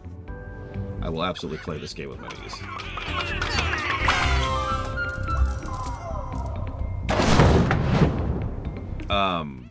No, they were kind of always better. Hey, you weren't supposed to win. It's not designed for you to win. Oh, well, here, take this. It's worth something, I swear.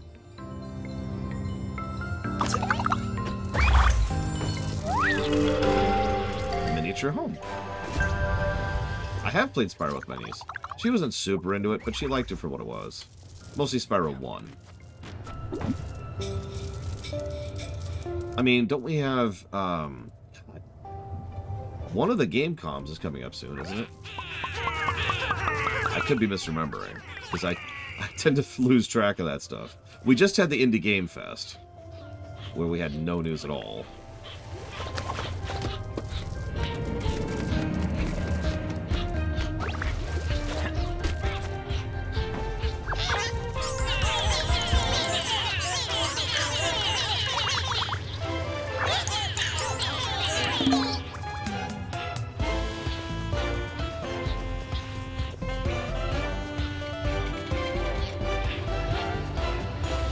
Was Spyro's store any good?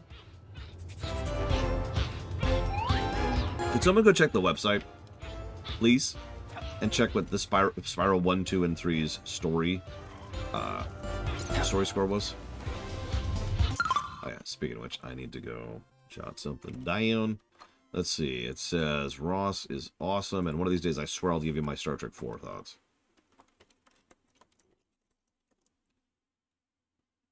Just haven't gotten there yet.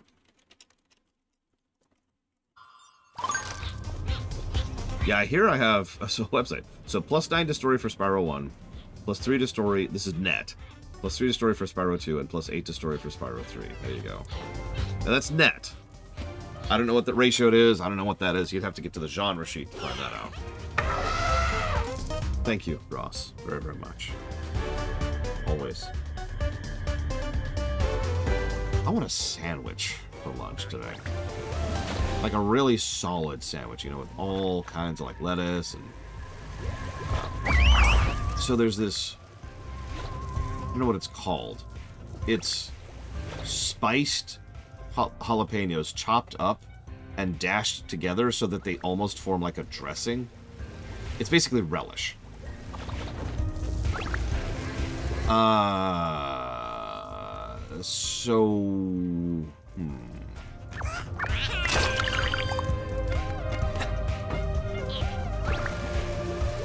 Yeah, I don't know why it took me so long to get to the word relish. All I needed to say was it's a jalapeno relish. But I've recently procured a bit of jalapeno relish. Homemade, of course. Really good.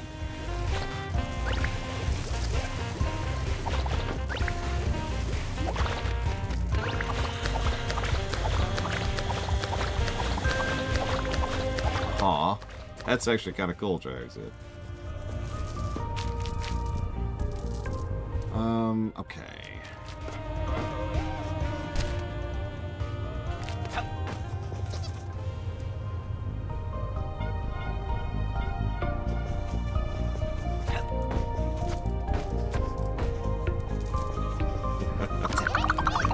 That's why we go into details in Aerith. So, this is a good time to talk about something with regards to my website and how I detail information. I'm very particular about how I detail information on the site, because it's in tiers.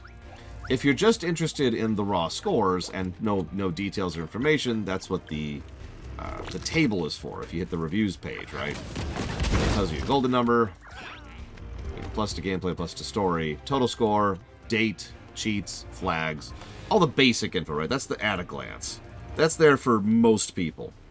But hang on, you want a little bit more detail than that.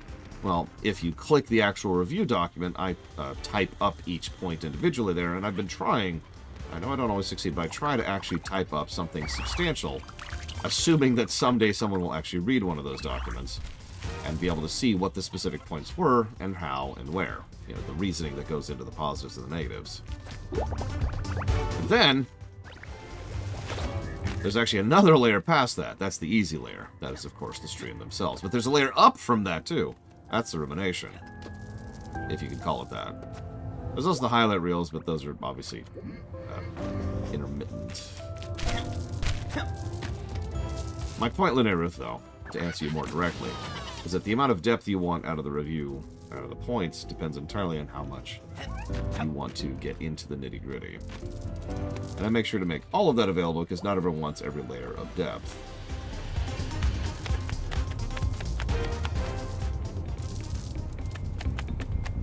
So this should help with the train.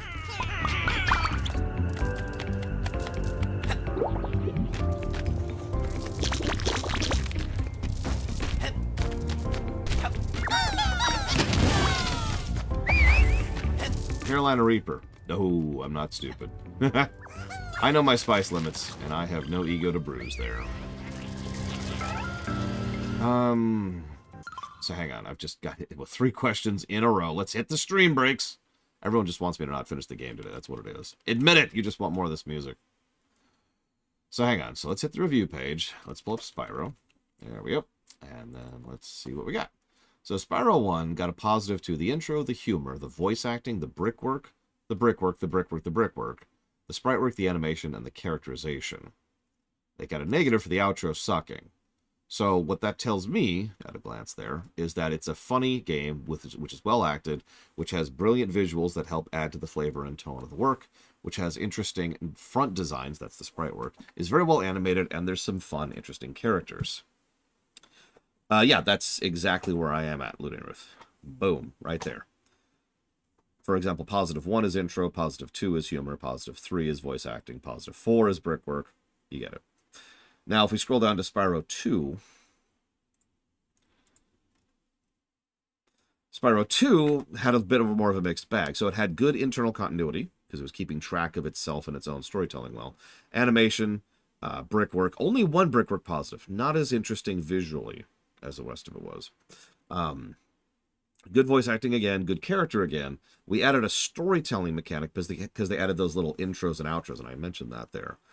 But it also had a bad character because Hunter is terrible. The atmosphere just actually detracted from the game. That's the kids' show mentality problem. And the cutscenes suck. So you can see that the story of 2 is just not quite at the same level as 1. Then we move down to 3. Now 3 is an interesting one because 3 actually had a negative to animations because of how canned it was. I actually mentioned that in the document as well. But it got some good positives for Sparks being cool, being legitimately funny, Bianca being awesome. I liked the cutscenes. I liked Moneybags. The brickwork wasn't as good as 1, but it was as good as 2. Good animations, good sprite work, and good voice acting. So there you go. So of those, it looks like 3 overall has what I would call the best story. Not just because of the fact that it has +8, but because of everything I just listed in the point-to-point. Oop.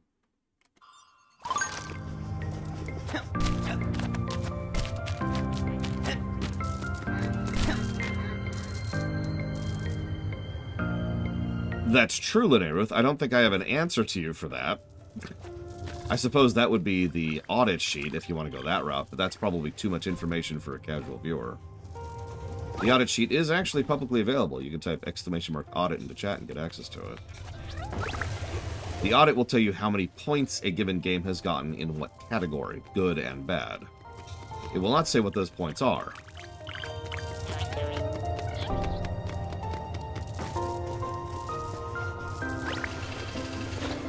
It is a lot of information. But it is pretty much exactly what you're asking for. Just not super parsable because that's not really its purpose. It's there to be the audit sheet. If I made a game, would I review it? Yeah. And I sigh because I know the first game I make would suck. Right? Like, there's no illusions here. I know that the first game I make would suck. I would ding the crap out of it.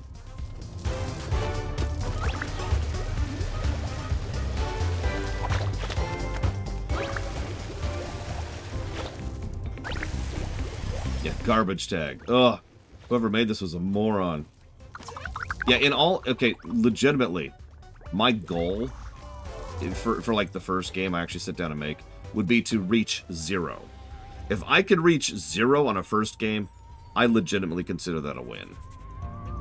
The first game tag is indicative for a reason, and most first games do not manage to be 0 or above.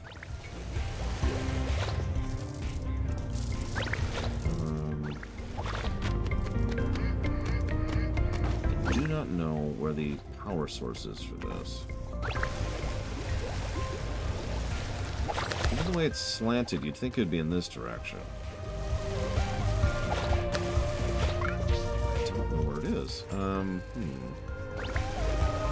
come back to that in a second. Oh, actually, you know what? Let's talk to the guy. Maybe he'll just flat out tell me where it is.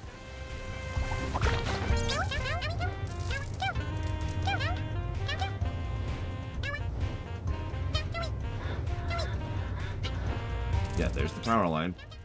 We need the box with the socket, which is under the bed. Okay, that's what we wanted to know. There you go. Visitors are stuck in the train. We need to get the power back on. Oh, there's the socket. Okay, okay. Right. So, Ross, you kind of left me. You left me! You left me! Jurassic Park reference. So, we have two problems with Hazbin Hotel. First, I know absolutely nothing about it whatsoever. Like, I know it exists, and that is the full extent of my knowledge about Hazbin Hotel. That's not great. That's not helpful. Problem number two is we're not actually accepting new shows for Streamations, period.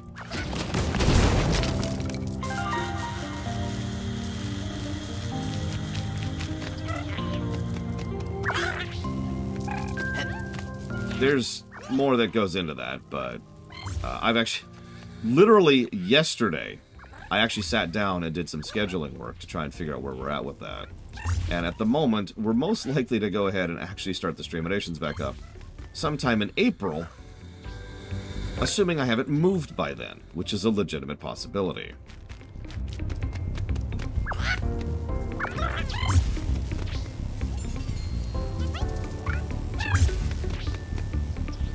So...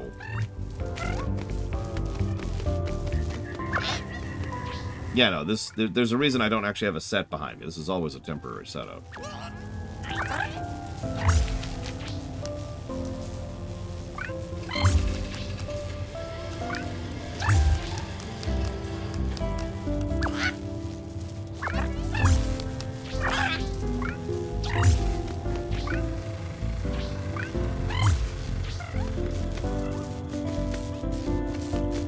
That's an interesting question, Spicy Blue Milk. Do you mind if I ask why you asked that question?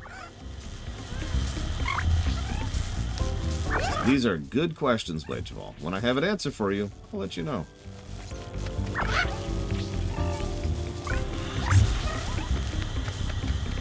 So, what don't I like about Breaking Bad?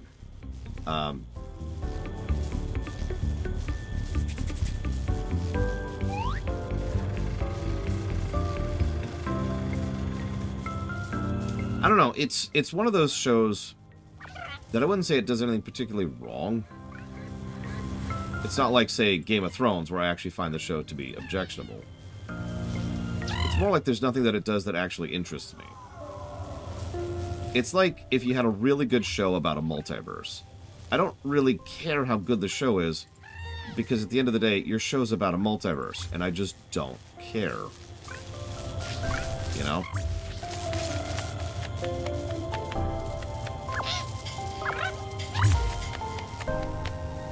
Like, it could be the best show in the universe about hockey, but it's about hockey. Like, you were asking why it's coffee, and the problem is, the definition of coffee, by definition, is that it's coffee. It's a self-defining feature. So I don't really have any other detail to add to that.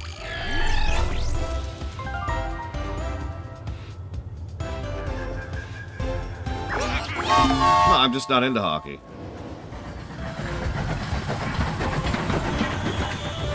God, I hope not, Linnea Ruth. Yay, okay, so we got the crowd here for the race. We got the car for the race. Now we need to get the track for the race. We also have this thing.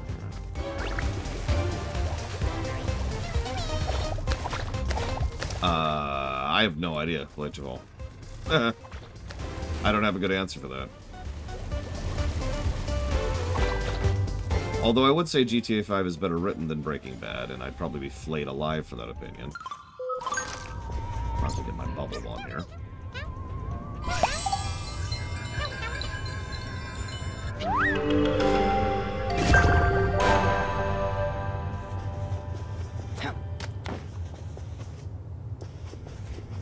Yeah, that's another thing. GTA tends to avoid gross factor, as bizarre as that probably sounds. In general. GTA is designed from its core to be a parody. And parodies tend to not be all about, you know, gritty realism. Breaking Bad is not a parody. No, even Trevor. Trevor is objectionable and got negatives, but you cannot look at Trevor and tell me that that is a realistic depiction of a sociopath or a psychopath. Now, what are the questions that I just get hit with? Let's see. There was the Breaking Bad one. There was the Has Been Hotel one.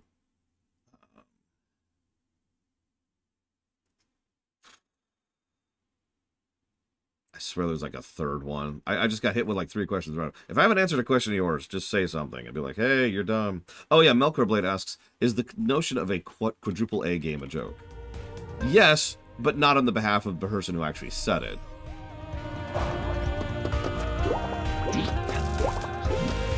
Here's the thing. Here's the thing. There is actually such a thing as a quadruple A game. We've seen a couple of them. I just mentioned one. It's called GTA 5. I'm being serious, because the only thing that A's really qualify for is how much time and effort and resources and money is put into the development thing. How much of a reach and a scope it has when it comes to developing the game. As we talked about during the GTA 5 run, not all that long ago, they went insane with the development of that game for, what was it, like 6 years?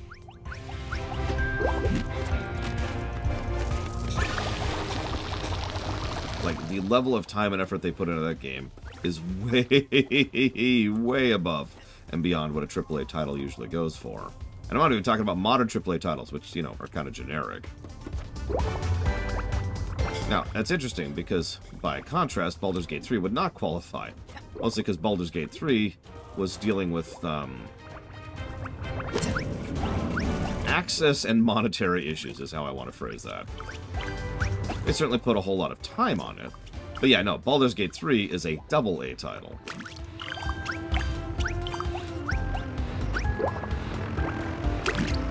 It is better than AAA games. It's what AAA should be. Well, no, because they haven't really spent all that much money on Fortnite itself, TSB. I agree with you on the reach and scope, though. Now, hang on. Blade Taval, you... yes, I did get your donation. I bowed twice. I know that Twitch was being weird, but I really did bow twice just to make it sure, and just to verify it was put towards Stranger of Paradise, Final Fantasy 16, and Final Fantasy 4 comparison block. No, Fortnite, a lot of people tend to forget, Fortnite was kind of a cheap game. By all intents and purposes, Fortnite is actually a indie game in terms of the actual development of the game itself.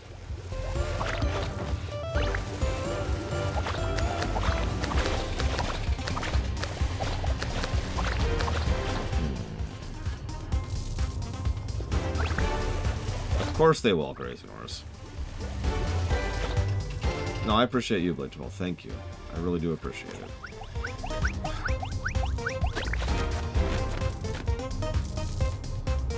That's right. I bowed twice because I lost my Twitch connection in the middle of that. Yeah, Fortnite spends plenty of money on marketing, not the development of the game. Good. Enjoy it, Yura. Ride it. Okay, so it looks like all I need is the track piece. Oh, actually, I'm missing some zoo animals, too. And what is that? 19 dudes and, like, 255 pollen. So I'm missing a crap ton of pollen. From somewhere. There's an onerous amount of pollen. What am I missing animal-wise? What?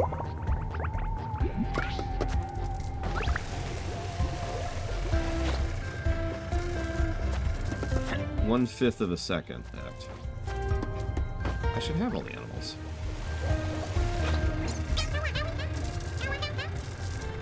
But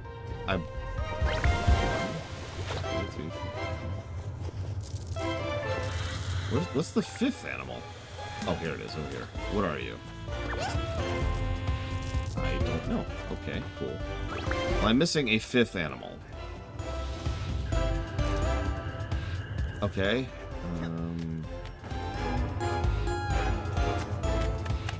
Problem is, I've kind of swept everywhere, I think. Like, I don't know of a spot I haven't been. Let's get some height.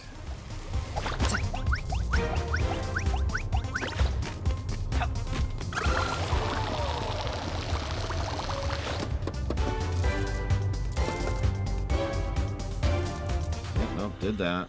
Did that.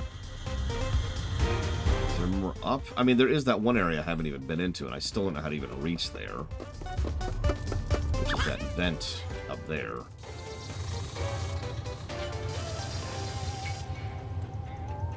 No idea how to get up there.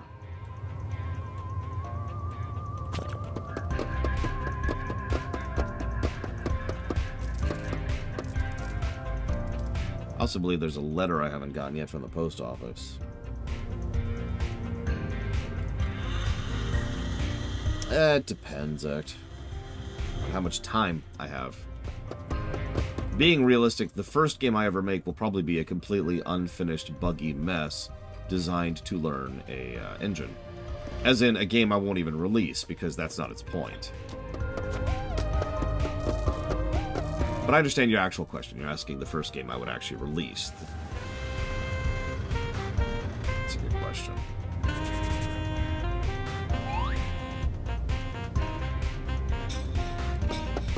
At this point in my life, there's only two engines that have my eye, and that is Godot and Unreal.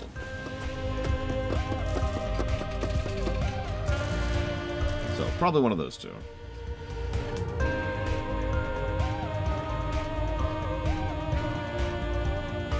Excellent, Aerith. Good, good. Consume the hot dog.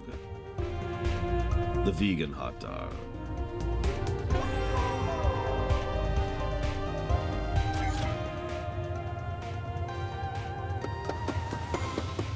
Did I go in there? I feel like I did, but I don't have any strong memories of being in there. Let's see what's in there.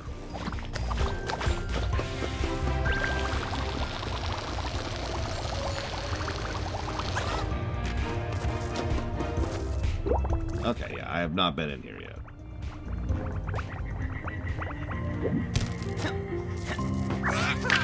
There's our last letter.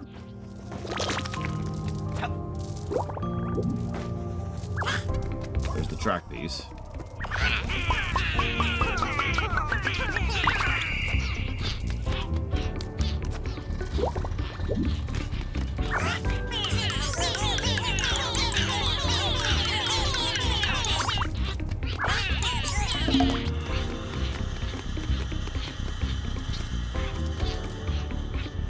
Yeah, exactly.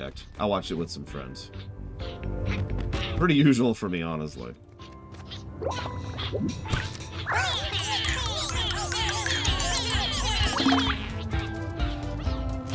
It? It's not it. Ah! Get out of the road!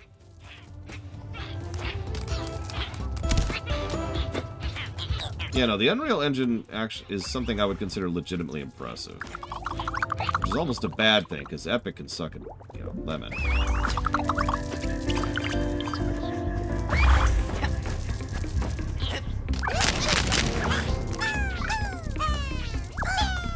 Oh my god, I'm out of bombs.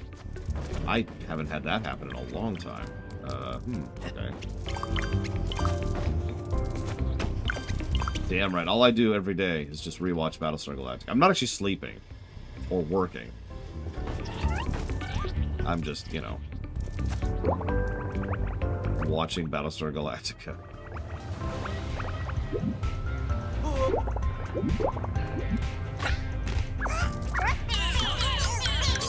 The same reason you probably get the same type of food every time you go to a restaurant, Aerith.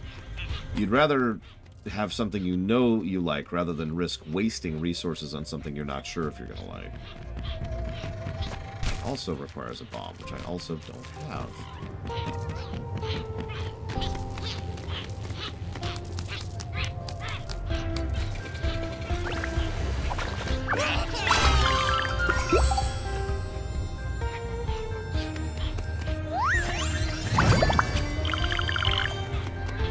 I'm not sure anybody could suffocom. Yeah, no, like, it's... So, no offense, Linarith, but the real reason boils down to the fact that you're poor. Now, you're probably thinking, I'm doing fine financially, or maybe you aren't. I don't know. I don't want to presume. But the point is, when we don't have as much resource, we tend to be a lot more conservative about how we spend that resource, right? If you don't have a lot of money, then you don't really want to spend money on something you're not sure you're going to like or not. And you're probably thinking, well, then why'd you say resource instead of money? Well, because there's another very, very valuable resource that not a lot of people consider in that. Time. The reason a lot of people tend to go back to the same shows or same games is because they know they like those games, and they don't have infinite time. We don't want to waste that time. So we play something we know we like. Our time is not wasted. I'm delighted to announce the race of the century can now commence.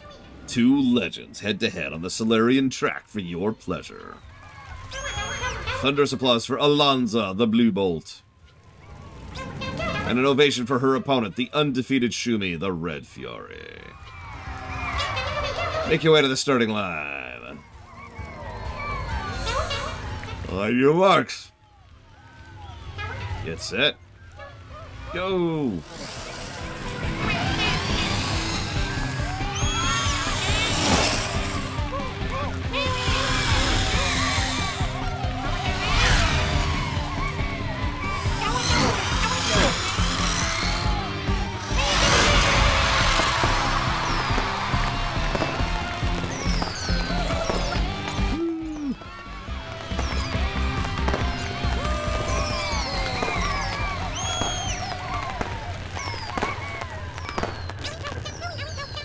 Well, my little Milo. Seems you've been having fun. No need to thank me. It was a pleasure.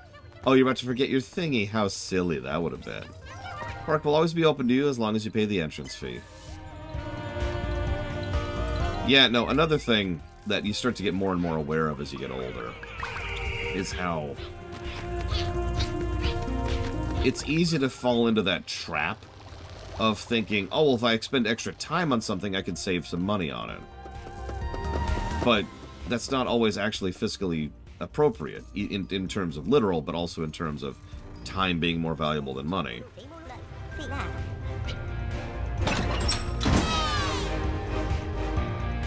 I know that's a dumb statement, so let me try to explain this in as simple a way as I possibly can.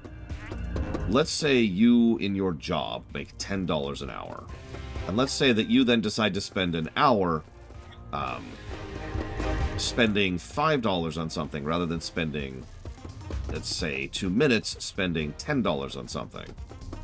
I think my math is off there, but the point is, if you spend the extra money to save the extra time, even if you ignore time being more valuable than money from a philosophical perspective, from a purely accounting perspective, you're actually saving money because of the extra time you would have had to work to make the money to save the time. Make sense? It's all a zero-sum game. You need to consider equivalent values. Where do I find more bombs, and how do I get up there? Hey, Walker, do you remember how to get up there? Because that's really bugging me.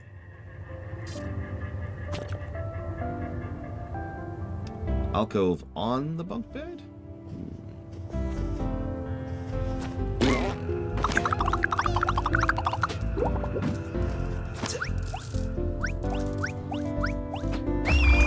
Companies fall into this trap all the time, by the way.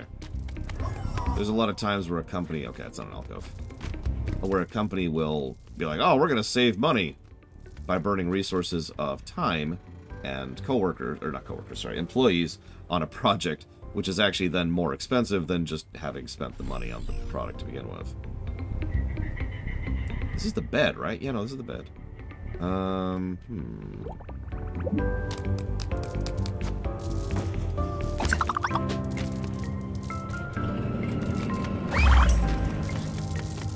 Yeah, can't go that way.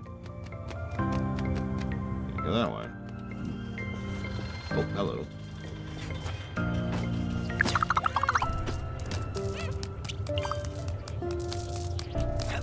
Well, we got one. That was one nugget I was missing. Thank you, Bragwin.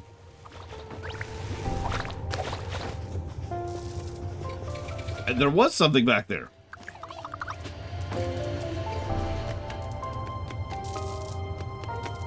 One nugget.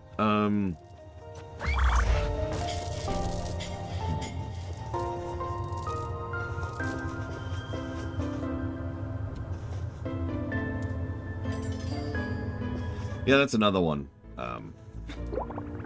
Probably the most common fallacy I've seen people fall into in an everyday sense when it comes to saving money is, oh yeah, no, I'm going to go get gas that's a couple cents a gallon cheaper that's across town. Now, obviously, the size of your town varies how worthwhile that is, but a friend of mine once did that, and I actually sat down and did the math and proved that they were costing themselves money by the extra trip, regardless of the extra time that was actually being spent, too. And time in a trip across town is a variable because of traffic. So that was pretty much a lose-lose-lose situation for them. They got angry at me for pointing that out.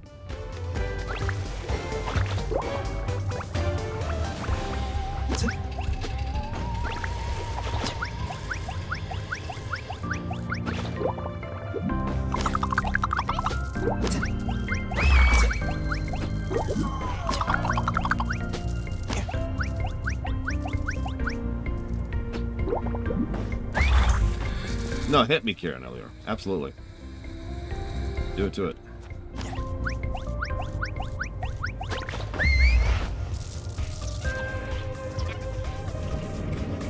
I mean, in their defense, I also gave that information unprompted, so that's on me. Casino, yes, I did. That's down one of those two. I think it's that one.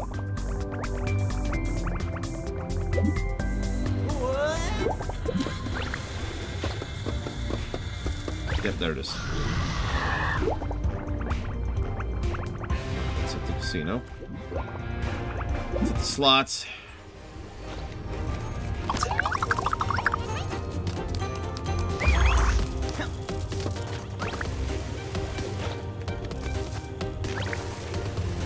See, this is what I was talking about, that landmark design. All Kieran Elior had to say is, have you hit the casino? And I know exactly what they're talking about immediately.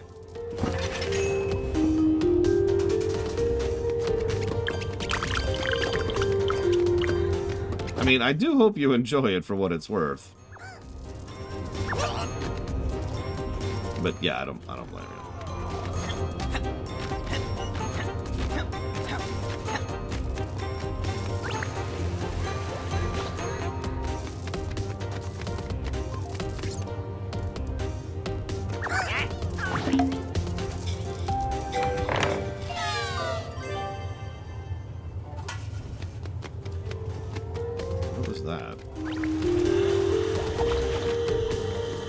That's the whole point of it, is the spectacle.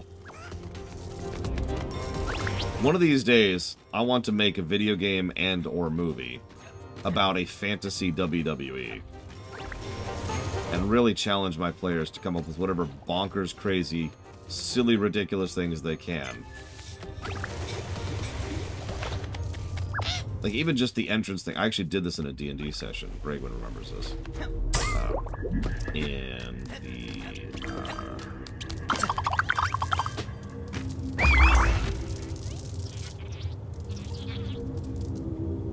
Can't remember the name of my own species.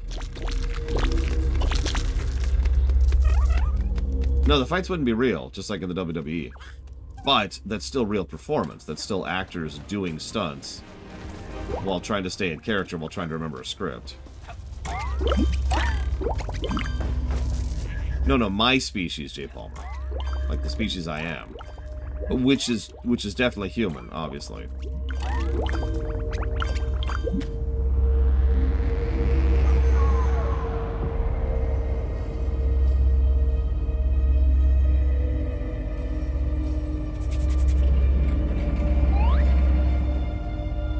What? Listen to the music for this.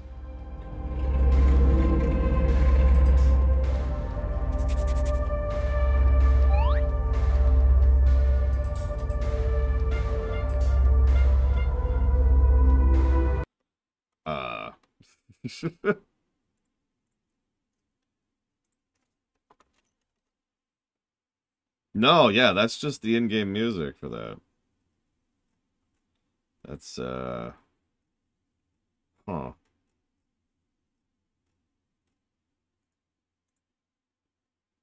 Turns out we were behind everything the entire time.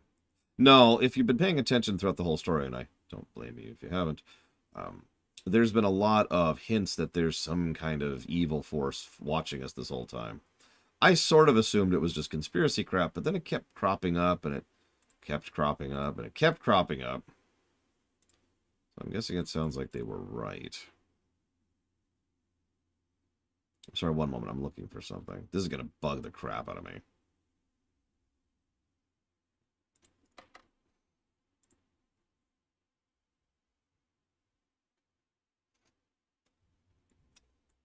But yeah, exactly, TSB. That's the kind of thing I would like to do.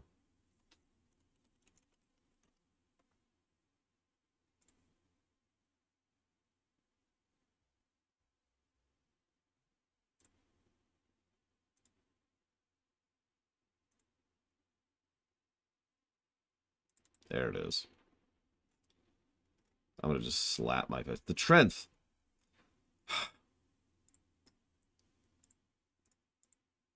During the Trenth campaign,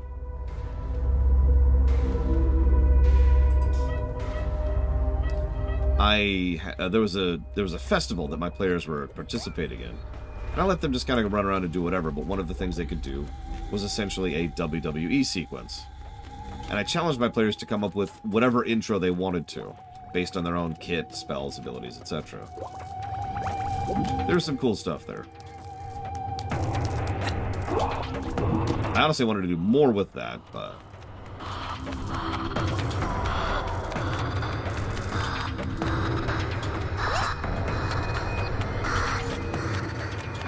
Oh yeah, I should have used the goggles up there.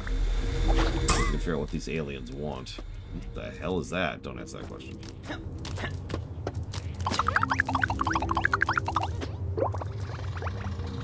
But yeah, I need to, at some point, establish the WWE of the extant. And, you know, make them not manipulative, exploitative garbage.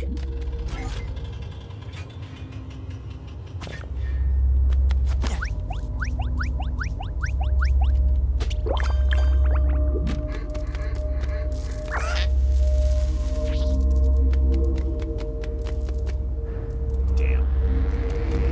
Really need more reds. Hopefully there's more reds in here. Oh, hey, there's more reds in here. Good, good, good.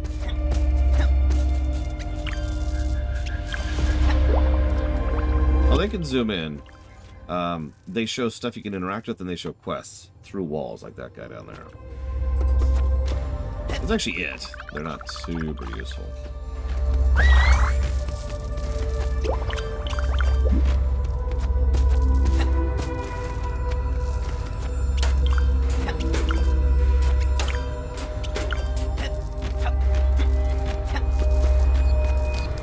Yeah, by the way, spoilers, I suppose.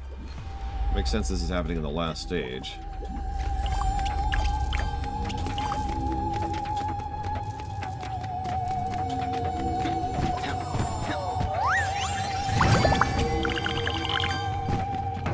There was a big thing back in the 90s.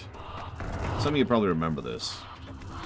About people who were crapping on wrestling by trying to point out it was all fake. If you don't understand the significance of that, wrestling fans know it's fake.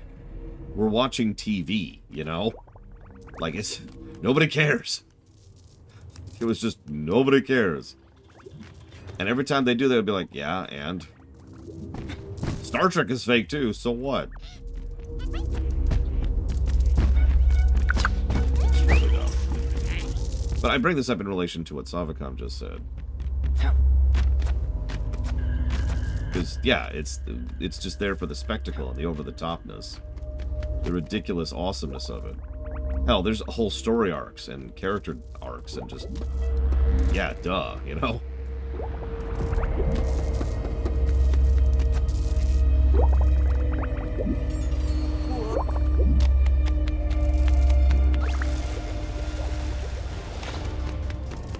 that was interesting. A little terrifying. I'm probably, like, fortunate because I was introduced to wrestling as, you know, staged or faked or however you want to phrase that. As a kid. Like, that's how it came into my thing. Hey, here's a show. It's live, but it's still a show. And I was like, oh, cool. And I got into it. By the way, I'm just saying, Andre the Giant, still one of my favorites. To this day. Yeah, real wrestling is certainly its own kind of sport. But, if I might be so bold, not nearly as interesting to watch.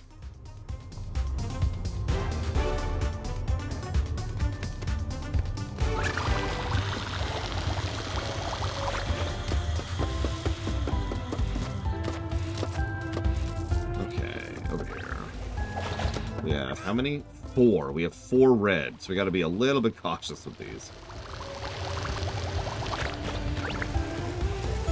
And yeah, I'm sorry, fake is a bit of a dismissive and negative term, which they don't really earn.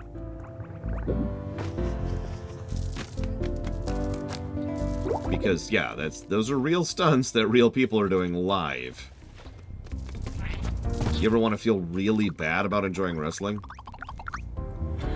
Look up the healthcare of professional wrestlers. By the way, I recommend you don't look up the healthcare of professional wrestlers. Oh yeah, Andre was cool. He was a nice dude. In total contrast to Hulk Hogan, who was a disgusting human being.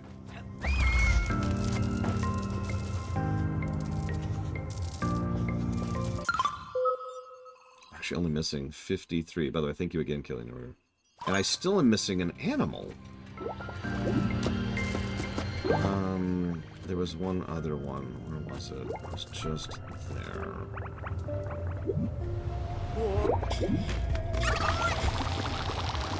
There's one other red thing. I'm just gonna die. I was weird. I liked the $1 Million Man. No, that was good. That was good, Kieran. Thank you.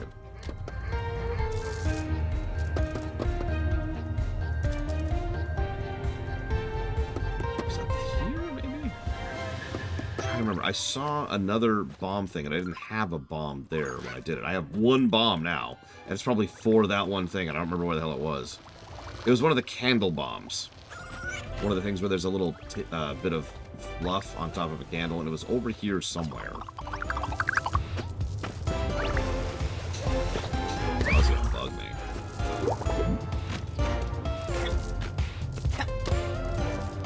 Yes, I did know that, Trihexia. Oh yeah, fresh reminder that Vince McMahon is one of the most disgustingly evil human beings that I've ever known. Not personally. But, like, it's impressive that a dude who's just a wrestling guy is that high up a tier, you know? Like, what in the crap is wrong with you?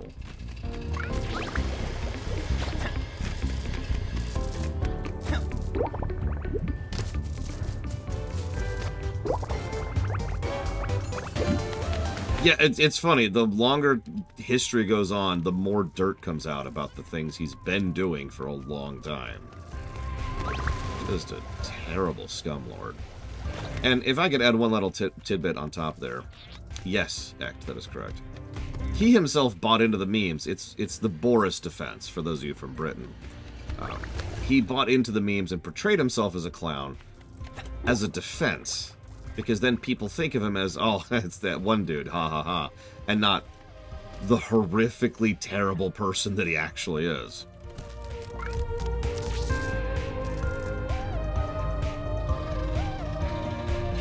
But anyways, I'm getting a little bit off topic.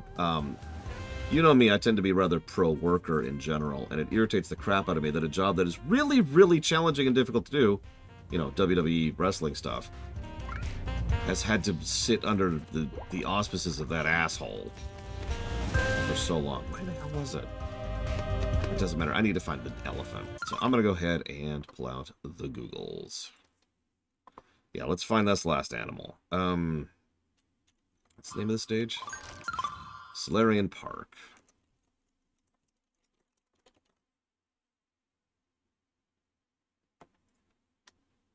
Here we go.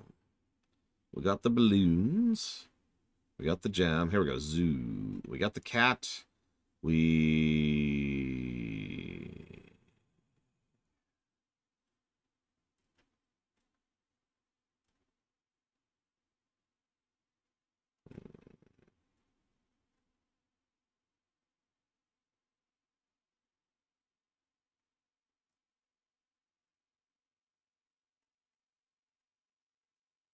Yeah, I was gonna say, I thought we got it's the elephant or the gator we're missing. If it's the gator, I think I actually know where that is. Well, hang on. Let's just go look. Let's just go look and not waste time. Okay, so we have the elephant, we have the pterodactyl, we have the snake, we have the cat. So we are missing the gator. This is funny, because I already found the gator, and at the time, I didn't have the dudes to grab it.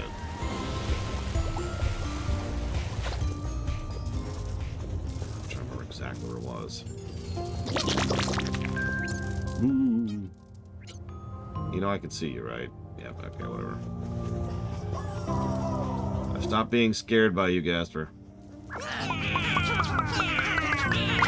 Yeah, this is one of the earliest areas I hit, and I just didn't have the purples at the time. So while they're doing that, let's see if I can figure out where that last candle was. It's got to be up there. Candles are in the same region every level, because there's a bit of a standardization to it. So it's got to be up in this region somewhere.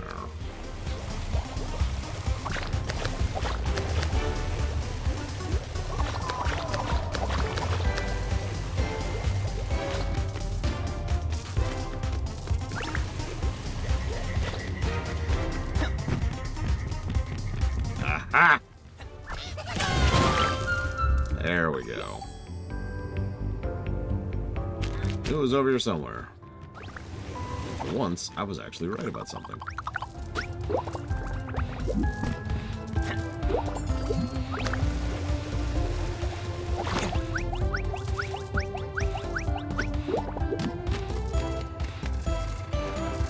You know what, actually.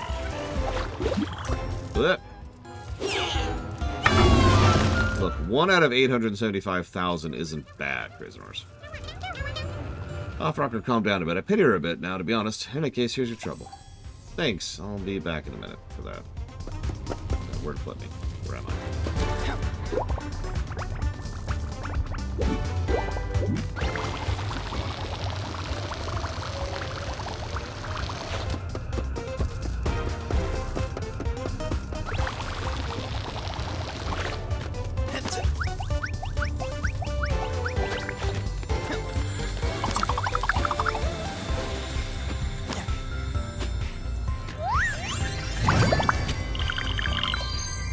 That's all the pollen on this stage. In fact, all we're missing right now is 3 dudes. I hate that. I hate when we're missing, like, just a couple of dudes. And there's no tracker for them. There's just 3 tinykin I didn't get somewhere. Whatever, let's go get our just rewards. Our eternal reward.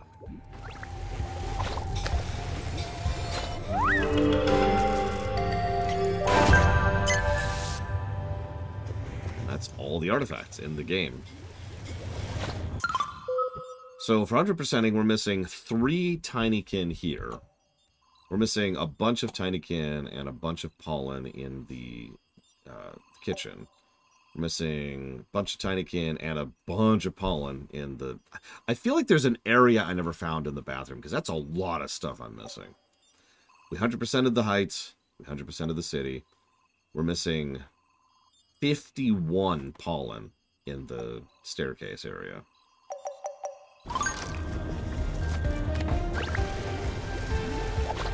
So that's another region we probably missed completely somewhere.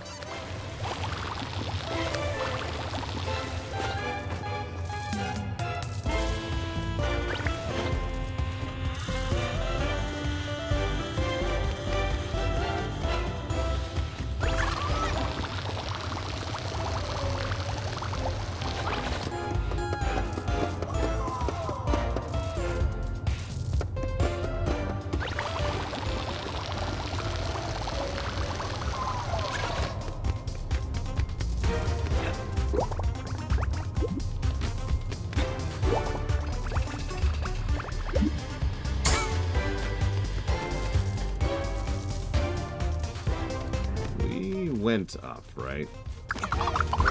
Pretty sure, because the candles are done up here. Yeah, no, we went up, we went up.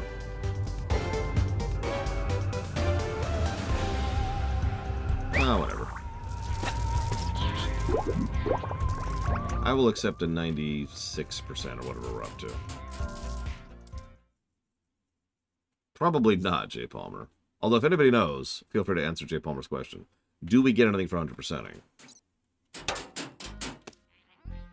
The fact that I'm missing so many, it bothers me, because in both the bathroom and here, there's clearly like an entire region I'm missing, and I don't know what and where and how.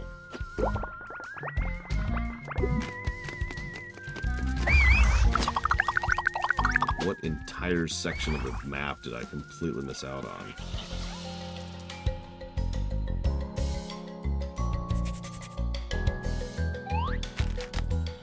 Below the bed? Okay. Hang on, we'll go back in here super quick. Kind of wish I had a travel button, you know, just to warp around between stages. Like a menu.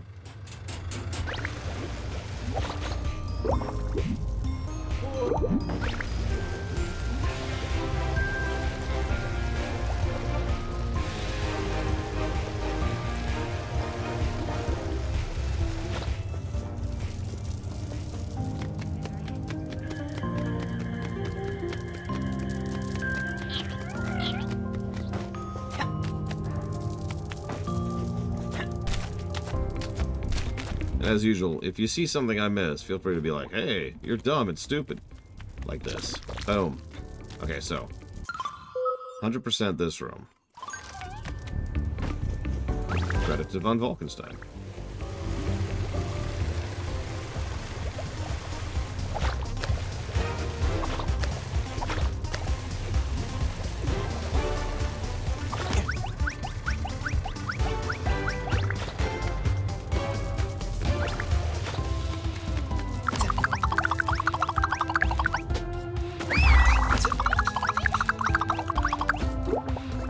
So, now do the same thing, but with everywhere else I'm missing something.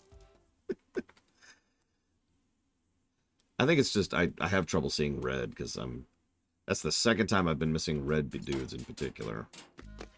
I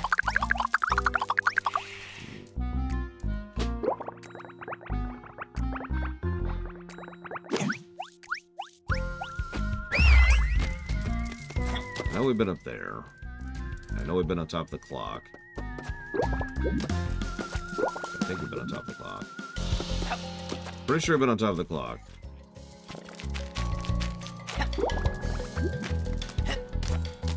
Oh yeah, that's the other thing that does Blade Interval. I can't really demonstrate it right now, but the binoculars mode allows you to see interactables. Stuff you can use the Tinykin on. Of course, I don't really have any left at the moment.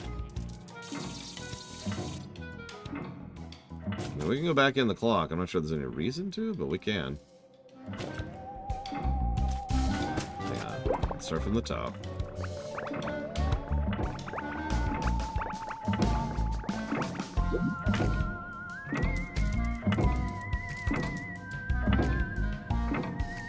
So I'm just kind of looking around to see if there's anything obvious that it's like, oh, I've never been over there. First floor cabinet?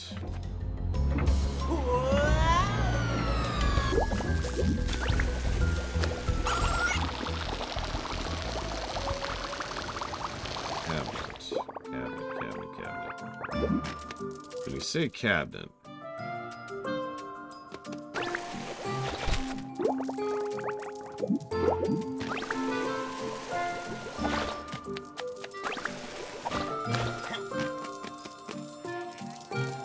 you hear that? There's a shine thing right here. There's a shine thing down here.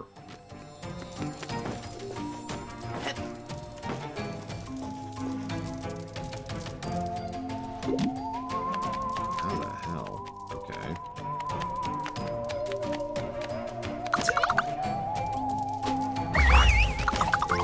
I know, right, Malachor? It's almost like it was designed more for the game than lore, but that's just ridiculous.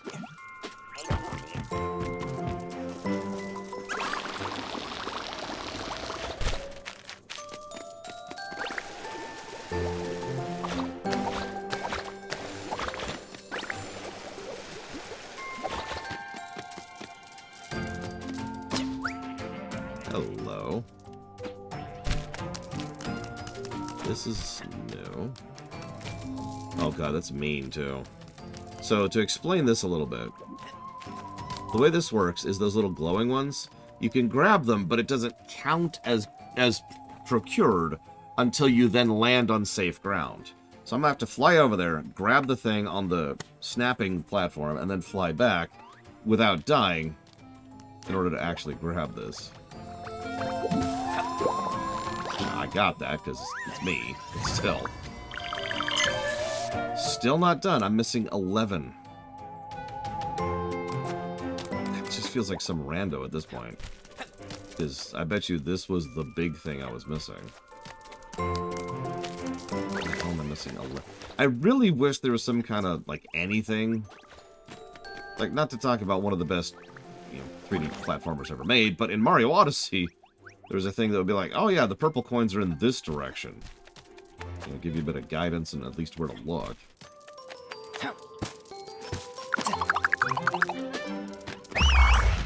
Yeah, nothing up here.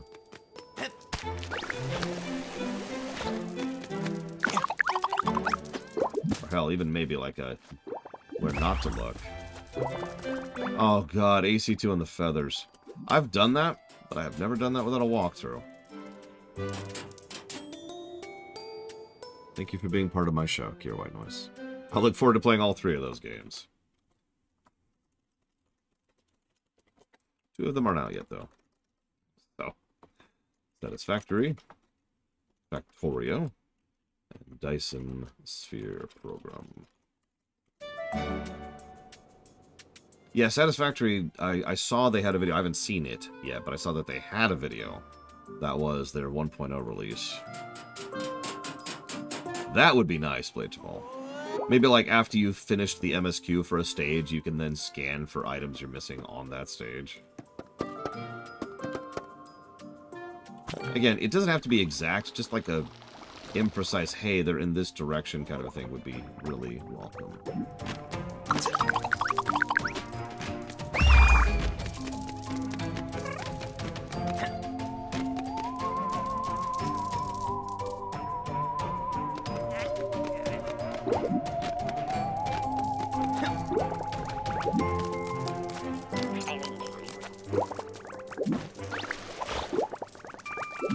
Yep, we're there, Ross. We're there. The time has come. The moment is at hand. Like I said earlier, I've even done my scheduling. That's why the Streaminations will probably restart in April. Or, no, why did I say April? June. Sorry, June.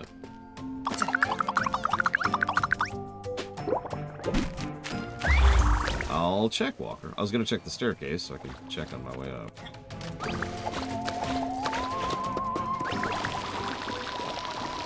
Watching the staircase as I go up here.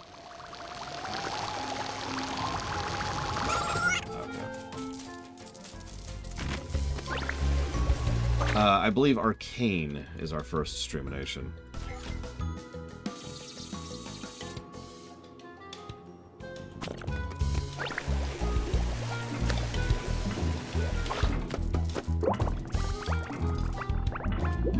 Yeah, we'll probably start Pokemon completely off the top of my head next week. Not this week. Starfield is going to be a bit longer than that. Yeah. Don't worry, I'm only going to spend a few more minutes on this. I like collecting things. I enjoy 100%ing for the most part. Speaking of.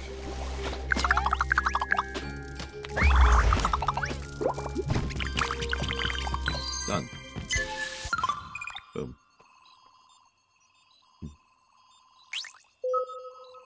So now... So we're missing some things in... We might as well at this point. So we're missing things in Farmland and the bathroom. God. That's a good question, Melikor. PFR is always going to be the guideline there, though.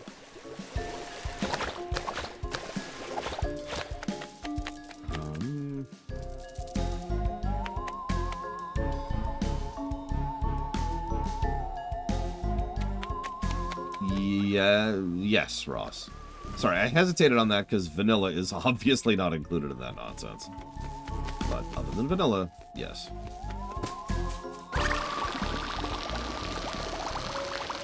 So would I be in favor of paying slightly more for putting auctions on the auction house if you got the proceeds from immediately instead of the every hour on the auction house? Yes, I think I would. Not that I would use that feature myself, but it would be a good way to remove more money from the economy.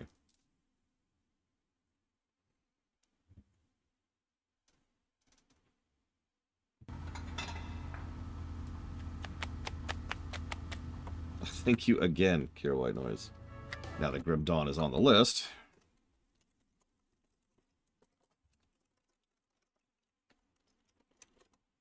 Yeah, fun fact. So, and STO and Neo. Thank you again, Kira White Noise. When I put Dealer's Choice towards something, it's not like a casual idle thing. It's not like I'm just like, alright, and then this is funded. There's a whole process involved in that because I have to... I play by the same rules you guys do, put very, very simply. So, just getting all the people together and getting all the donations locked in and figuring out exactly how many donations would be required to fund both the Zelda block and the WoW block. That took me the better part of 2 hours yesterday. I don't mind, I was doing that while playing D&D, so I was, you know, multitasking and having fun with it, but still, it really amused me just how long that took to do.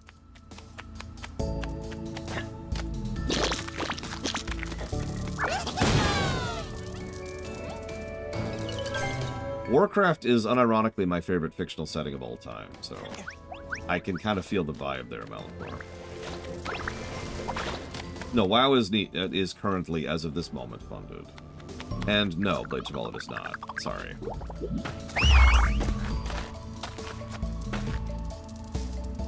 So what am I missing here? It feels like a big thing, but it might not be. It might just be a couple of little things.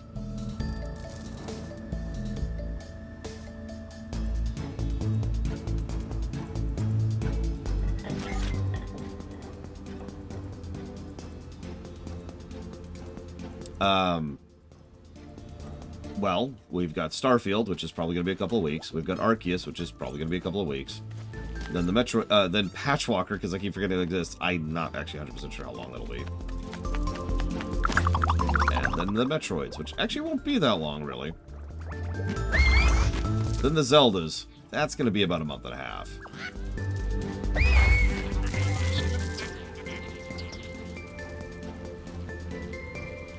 There's actually a very real chance that we will not be streaming WoW here. That I'll have moved by then.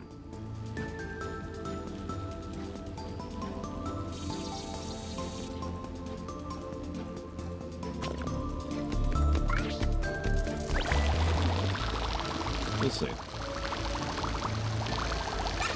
As usual, if anybody spots anything, feel free to be like, aha!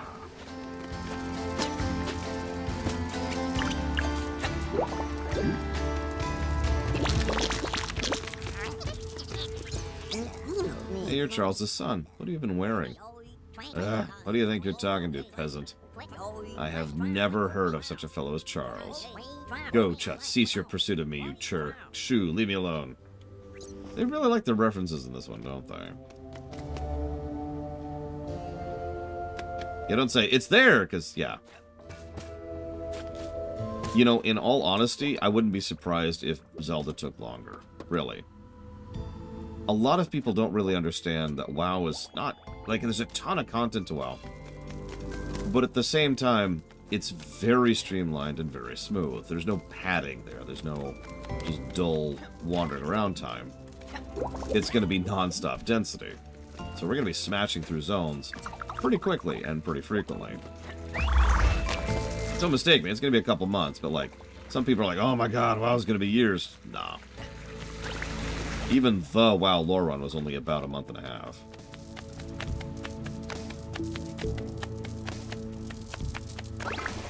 Me too, Savaka.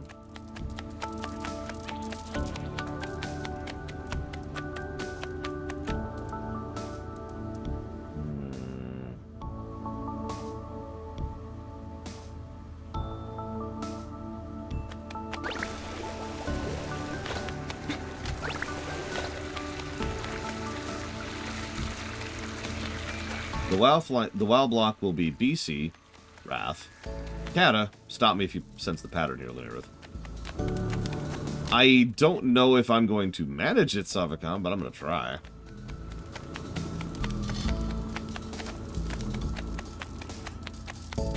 Yeah, of all the Zelda games, the 3 I am most interested in reviewing are Zelda 1, Zelda 2, and Twilight Princess.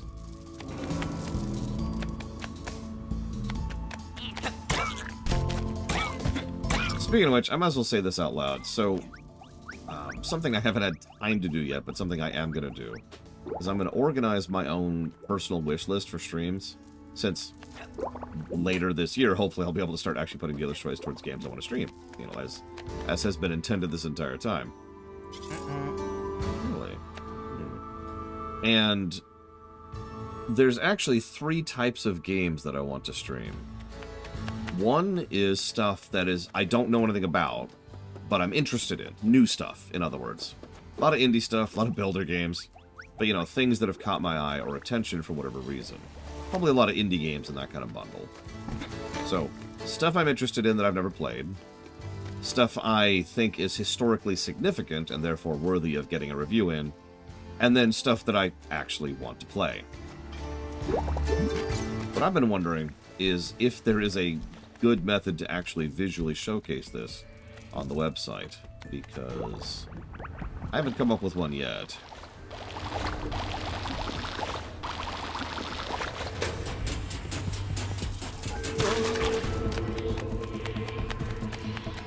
Crystal Project. Sure, definitely. I have heard of all kinds of things about that. Hang on just one second here.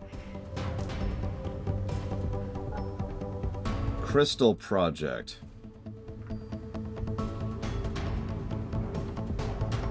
It's apparently a non-linear JRPG where you make your own adventure. Which I knew, of course.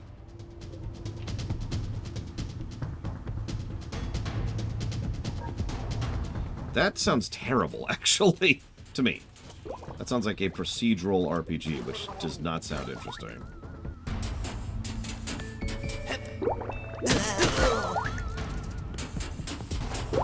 Probably shouldn't be doing this in reverse, but, you know, whatever.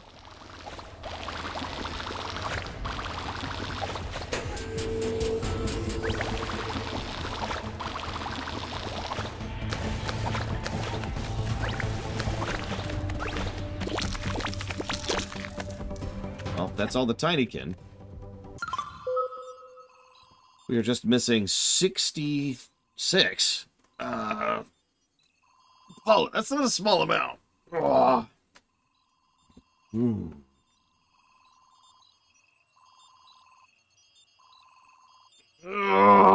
No, we'll be doing Tears of the Kingdom Doom Rider last, actually.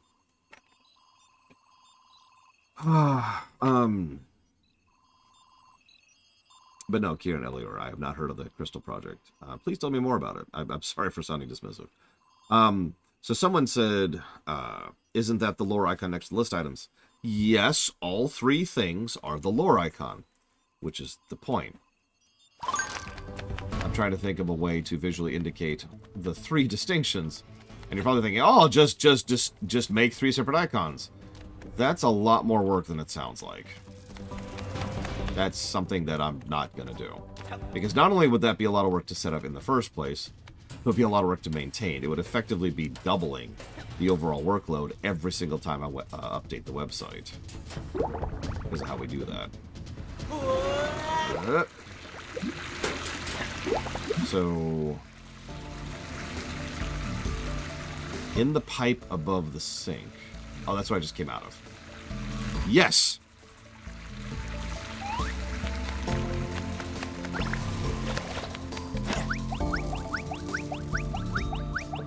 The easy answer to my own quandary would be to have a completely separate list available that's probably not being visibly presented on the website. It's just the kind of thing that people can seek out if they want it. Because, I mean, that's the only people who care anyways, right? And that's just an actual sorted list of historically significant, curious, and actually want to plays. I could also just not have the list public. That's also the easy answer, because that would involve no work whatsoever.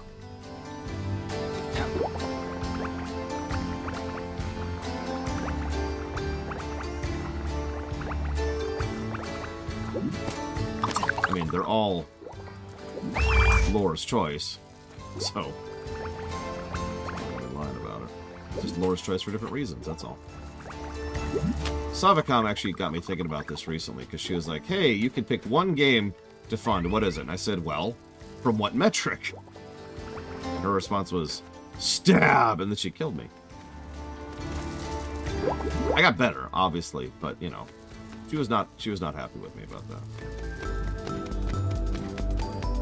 Yes, I'm deleting the list right now. I changed my mind.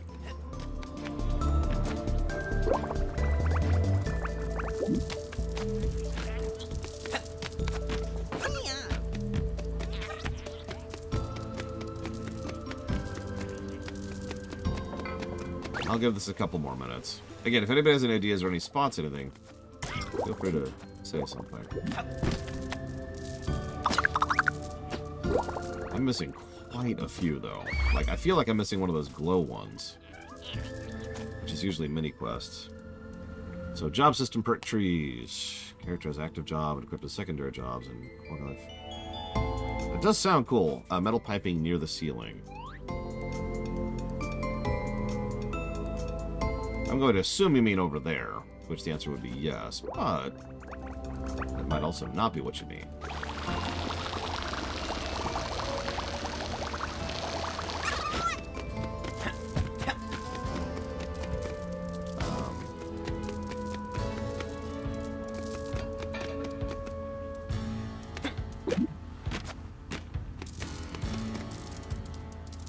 Rightmost cabinet on the second level.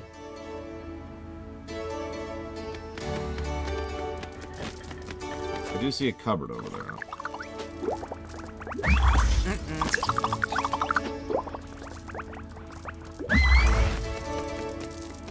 Yeah, so first let's hit Breglin's because it's right here.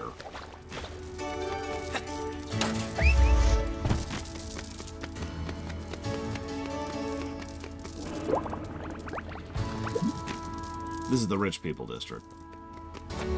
This is, I was talking about this earlier. This is where the moths run the house. Oh, okay, that wasn't intentional. Good eye, though. That was something, you know, glowing and distinct. So let's try this cupboard over here. Or is this a cabinet? I actually don't remember the distinction between the two.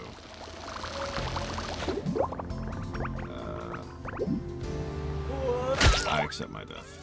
It's faster. Yes, I am. Jay Palmer. BC... I feel weird having to clarify this, but it is BC Wrath, Kata, Pandaria, Warlords, Legion. And then BFA, Shadowlands, and Dragonflight.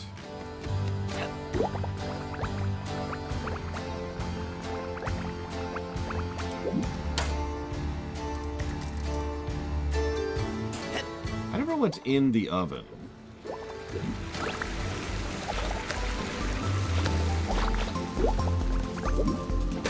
Instant death. Got it. Literally nothing in here. Got it. Cool. It's got to be something really stupid. It's always something really stupid. It's always the kind of thing that I'm just like, oh god, I'm just a moron for not noticing that. Now, I said I'd give it a couple of minutes, and I have. So we'll do the last run through the middle here. It's really, really obvious.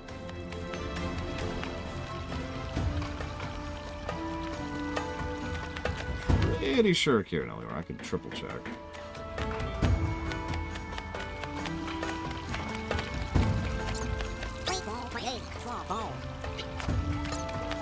I got his artifact.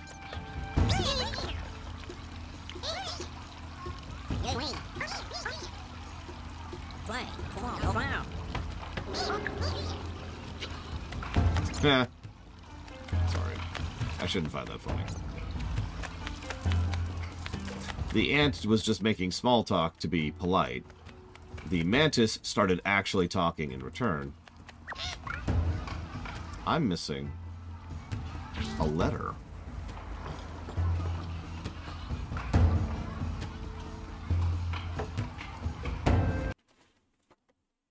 Letters is something we can look up. And thank you for being part of the show, Killzone. And by Killzone, I mean Trihexia. Your name is now legally Killzone.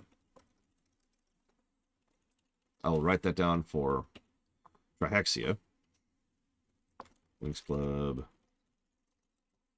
and Guild Wars 1. So, we got the popcorn, we got the posters. We got the gem. Mail, okay.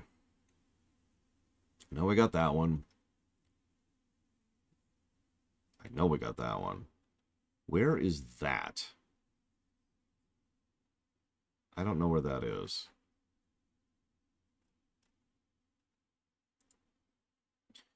The only MMOs to review after WoW are ESO, Guild Wars 2, and Guild Wars 1, if you count that. Everything else is just keeping up with stuff. Where is that? I don't recognize that location. Is that in the fridge? It is in the fridge. Okay. Let's see if this is the one we're missing.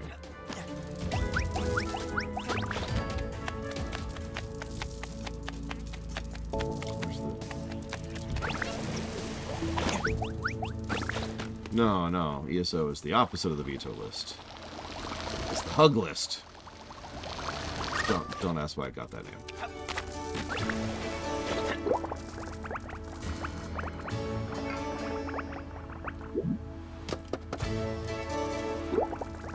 There it is. What are these?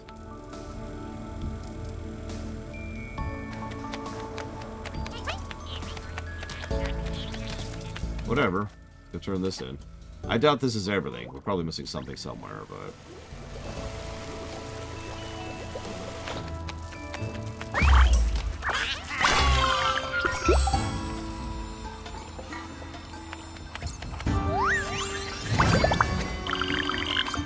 Yep, we are missing 6 pollen somewhere.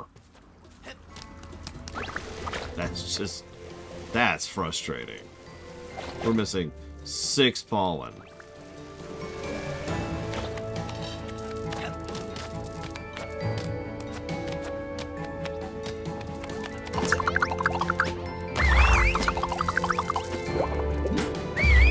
That's the worst thing about completing anything. If you're gonna not complete something, you need to commit to that early on. There's nothing wrong with getting 50%, right? That's easy, that's a joke. But when you get 99%, that's when it bothers you. There. Okay, we got them all. We got them all.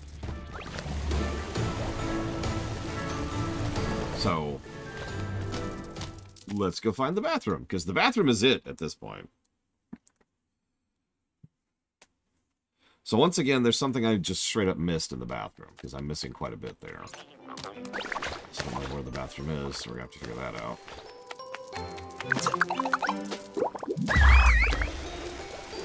Is this the bathroom? Hang on a second. Nope, this is the first stage. Which we got thanks to History Maker. Something European, Sargon.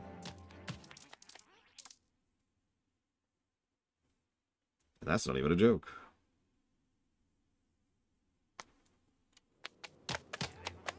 God, where the hell was the bathroom? So that's the kitchen. That's the first level. That's a nothing.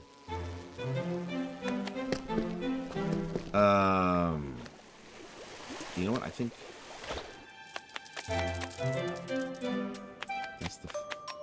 See, I'm hesitating to go to the hub, because I feel like going to the hub will advance the plot. I might have to, though. Yeah, Sean hit the map button.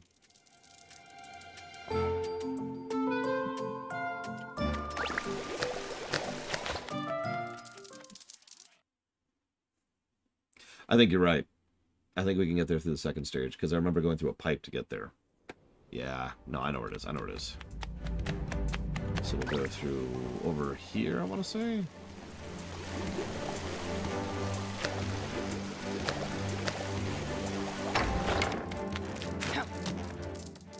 Yep. And then we'll take the pipe down.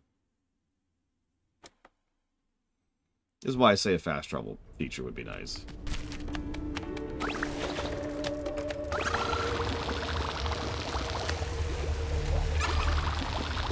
Not yet, Blades of All. But we kind of just finished what I assume is the last stage. So we'll see what's after that.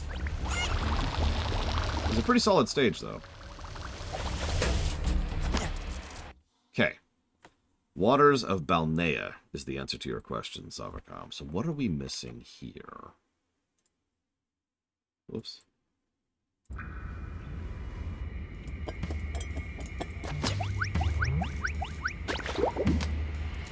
So we are missing 8 Tinykin and 102 nuggets. So we are clearly missing like a sparkly or something.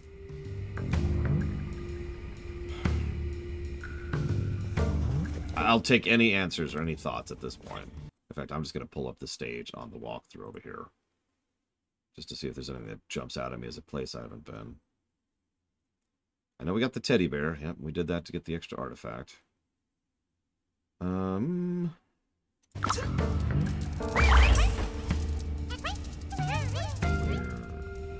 other side, isn't it? Yeah, it is. Do it, Savacom.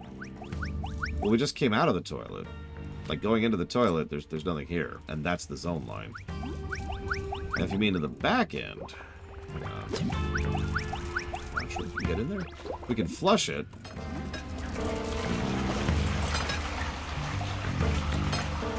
But that appears to be it.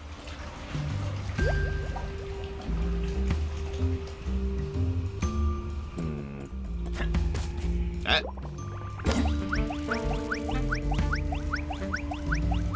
If it's the one I think it is, I'm pretty sure I've gotten that one. The one that was over here? It's not that one, ignore me.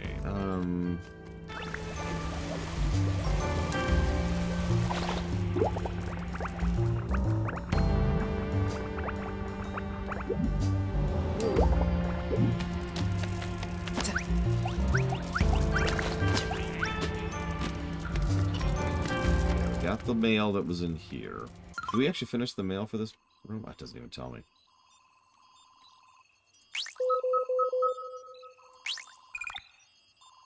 We've lit all the candles, yep, and we've delivered all the mail. So it's not the mail. So that the easy answer is out. That sucks. All right.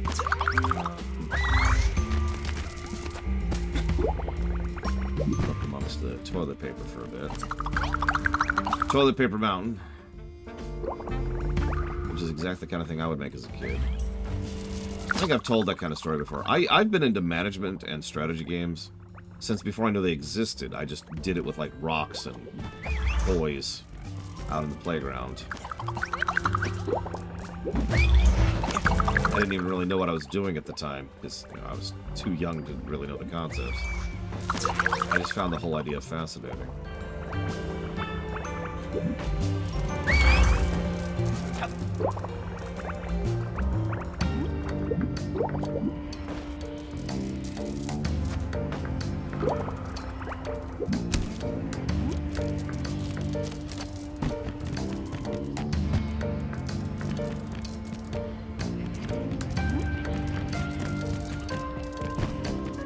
As usual, if you spot something, say something. I'm actually trying to move the camera a little bit less. Make it easier for people who aren't me to see things.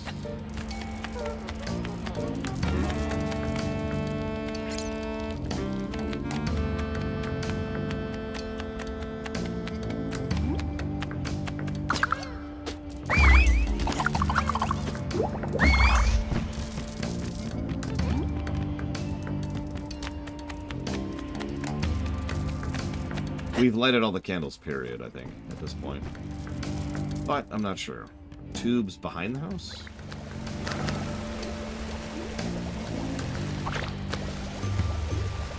Over here? Let's find out. Hang on. I'm trying to find my way up here. I guess this is gonna be our best bet.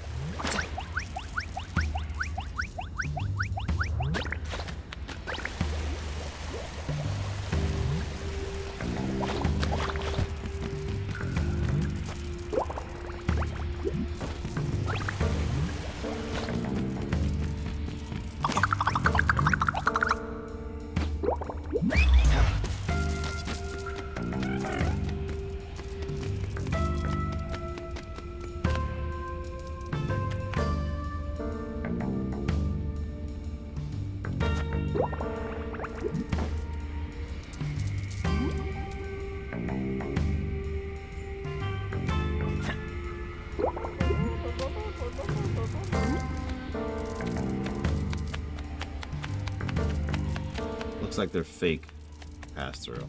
Yeah. Good idea, though. Plants above the toilet.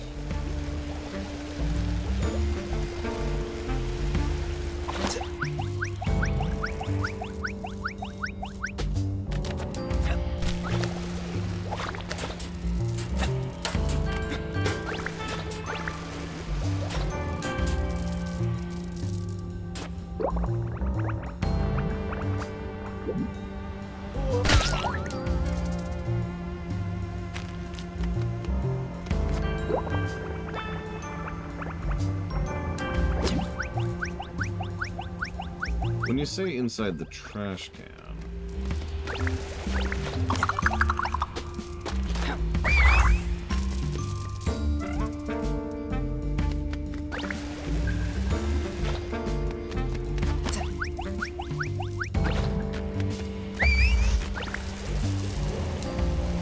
The soap takes some getting used to because it doesn't actually flow uphill naturally.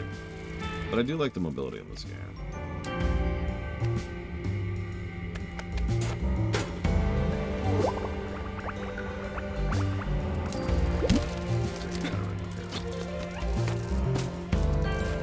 Trash can. I think I got that one.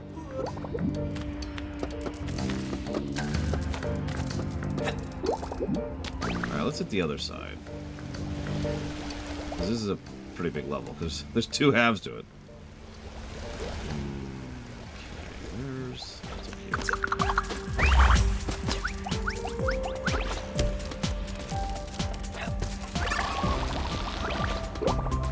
Well, I see a couple of things immediately.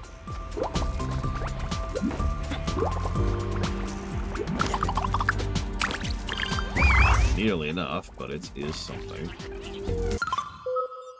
And we're still missing 5 tinykin and 96 pollen nuggets things.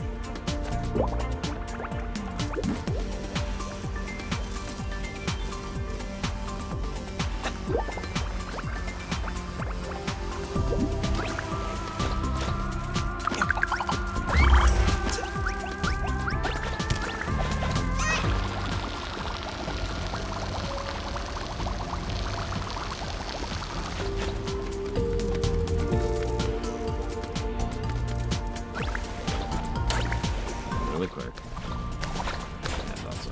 Alright.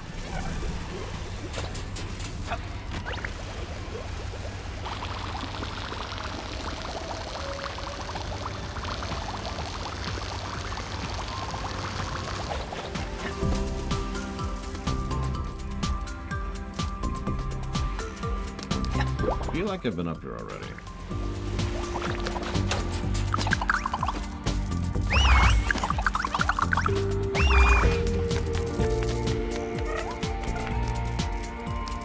And I have. Yeah, this is how I got the one from earlier. Wall thing.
Yeah, we have a fully maxed glide at this point.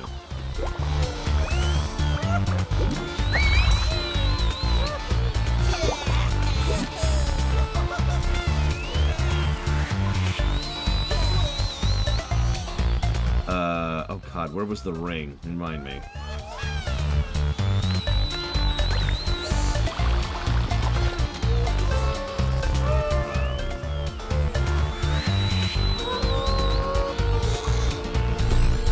I think I got the one you're talking about. So let's go double check.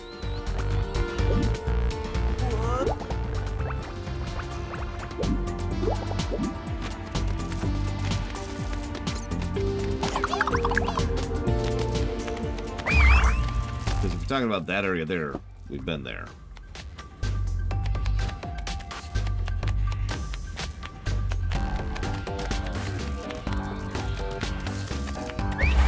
Yeah, no, I was actually irritated because I saw that after I'd already finished it. I was like, well, but I just did this stupid section.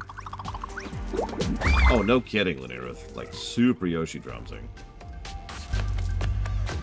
Okay, so up is clearly not the answer, which usually means it's, like, hidden somewhere, like in a place where I literally can't see because there's, like, a roof or something in the way. That's been the pattern so far.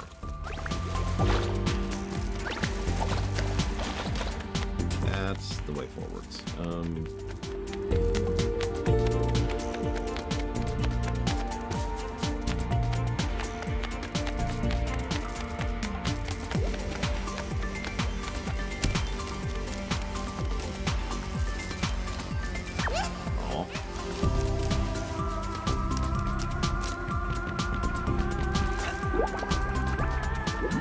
Yeah, it's another visual thing. You can always tell where you are. Visual lore? Audio thing. You can always tell where you are based on what the music type is. And I did finish... No, I am missing one letter. Now that'll be 60. But that's still not enough, because I'm still missing a lot more than 60. I'm missing, like, another 30 on top of that. Somewhere. Do you give a hint that I'm not aware of? Nope. That could have worked too. Like, you've got the 900 and he gives you a hint for what the other ones are.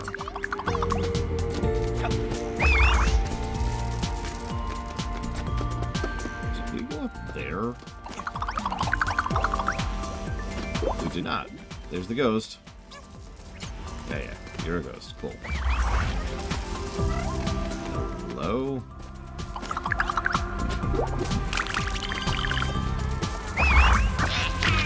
There's the letter. Promising. Looking promising. We're missing a 60. I'm pretty sure the male gives 60.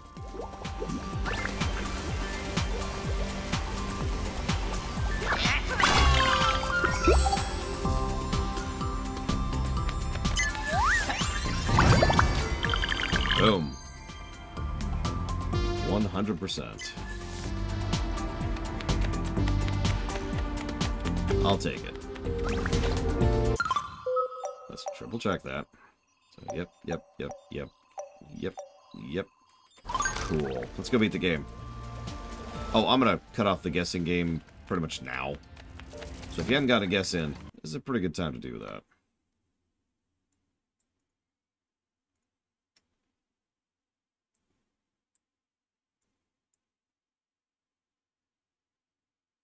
I was going to write something down. This game came out pretty recently. 3 years ago, I want to say. So we're talking about Yoshi drums. This is good Yoshi drums. I wanted to double up on that. Good Yoshi drums, good guidance and flow, blah, blah, blah, visual distinction. Blah, blah, blah.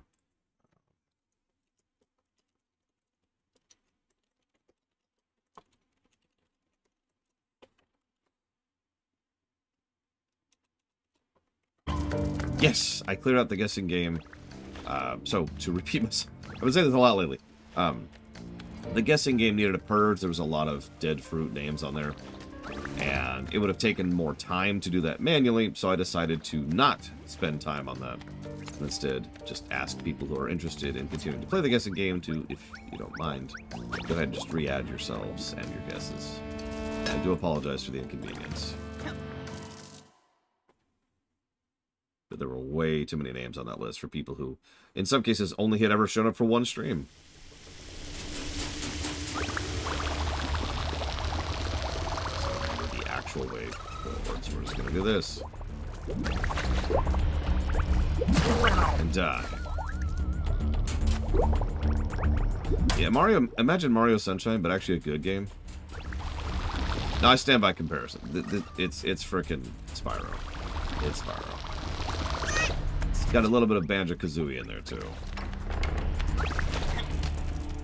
Yeah, don't add yourselves multiple times. Duplicates will be deleted. I would say all three Spyro games scored well, but honestly, the first one probably is the most... This is going to sound like a weird insult, but it's not an insult at all. The most averagely good of the Spyro games was the first one. 2 tried some stuff and failed at some stuff.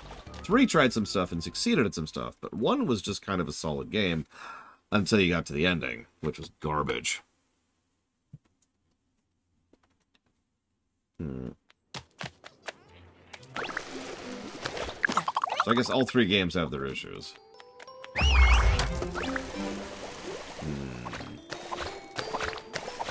No, I don't, Kieran. That's a good point.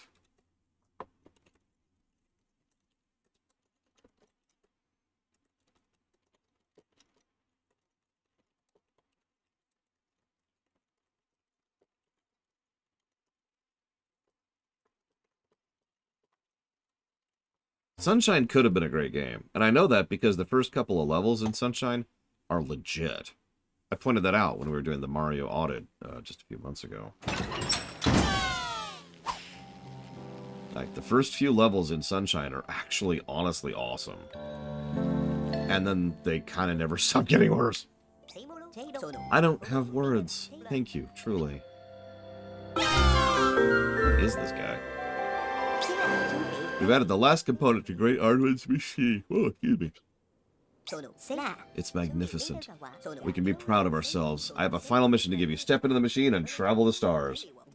After all, my assistants need me, as do the inhabitants of the house. I owe them a debt, I suppose. I'm going to miss you and the Tinykin. Maybe you can come back to see us sometime? Oh, hey. Animated.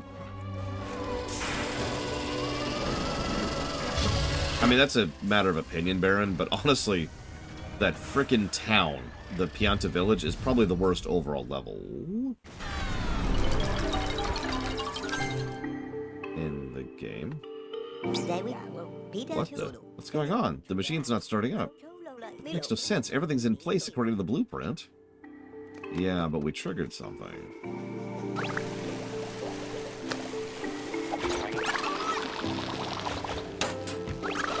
No, not like...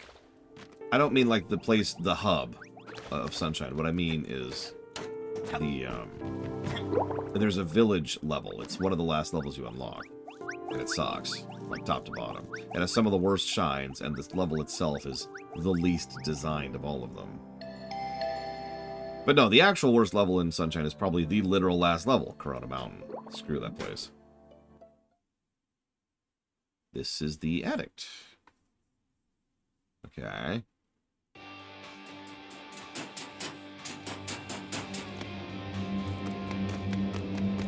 Someone hasn't been dusting up here. Like you do.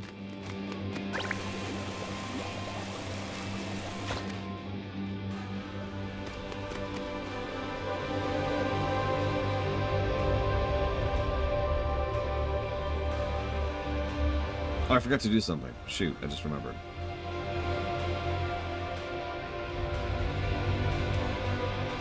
Before we do the big, like, whatever this is, I apologize, I forgot. For a last little lore dump here.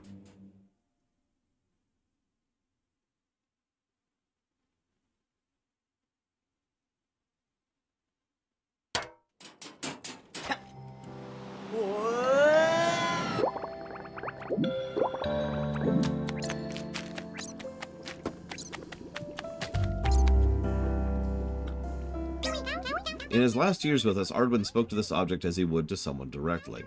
But no one was there. He refused to be surprised during this strange ritual, whispering to the spinning memory. It belonged to someone who was important to Ardwin, someone he had lost, and he spoke softly and gently, as if to a child.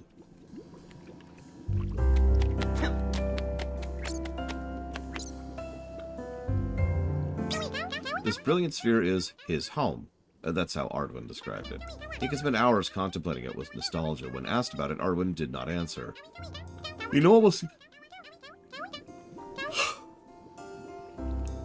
nothing of his past, but some silences are worth more than 1,000 words. His home was lost.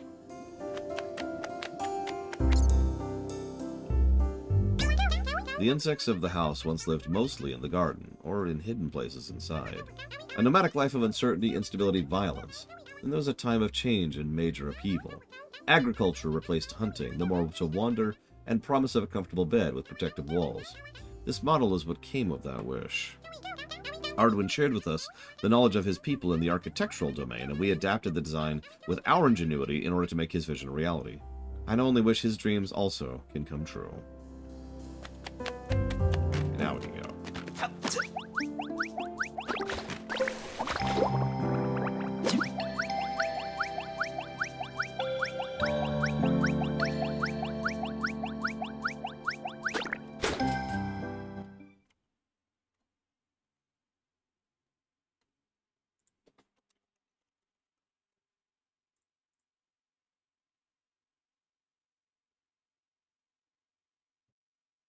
If anybody hasn't added your guesses, this is a really good time to do it.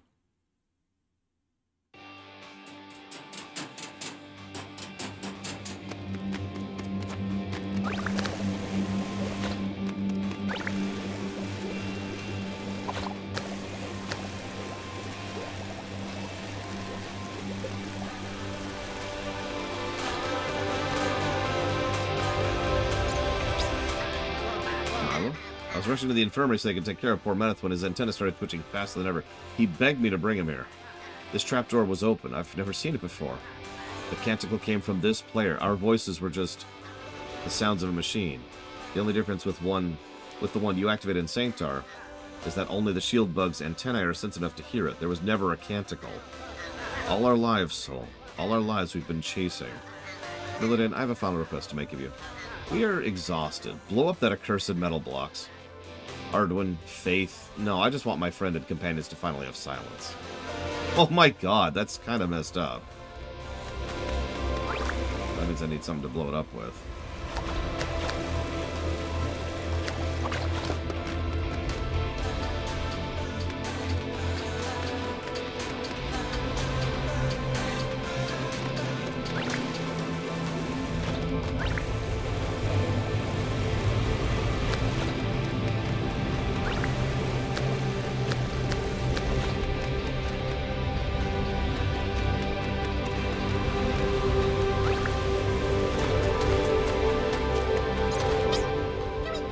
Wait, can you actually see me? Yeah. What? Okay. Yeah, their god is a boombox in the attic. That's... And appropriately, they seem pretty wigged out about that fact. As you would be.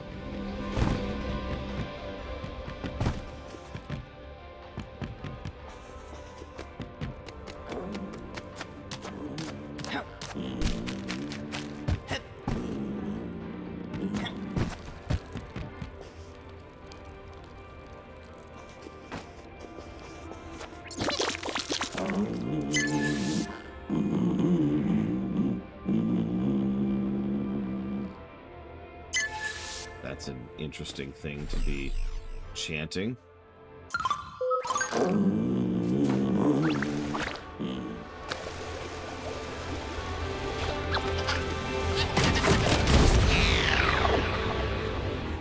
What?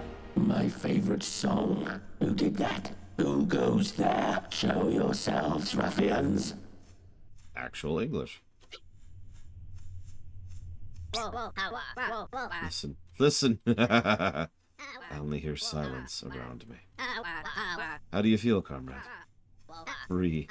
I feel free, but... Take it easy. Take it easy. I'll get you to the infirmary. Milladane, it was a terrible shock to learn our god was an illusion, but breaking free of the Canonical is the best thing that could ever happen to us. I know where my comrades will eventually come to understand. It was an honor, the greatest of honors, to work by your side. I knew you'd be worthy of my old banner. Take care of your friends too, Milo.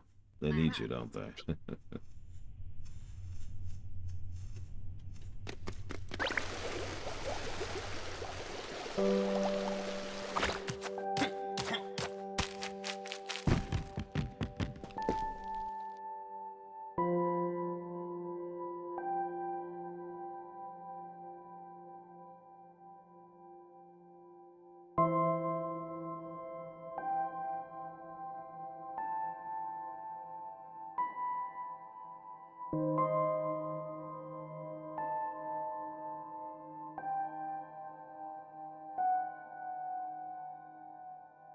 Hey,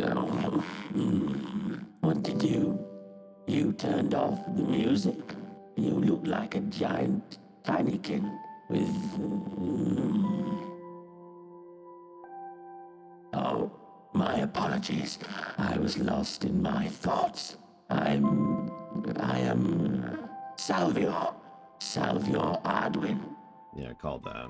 And you found me. Congratulations. Well, I imagine I need to find a new hiding place now. It shouldn't be hard. I know my own house like the back of my hand.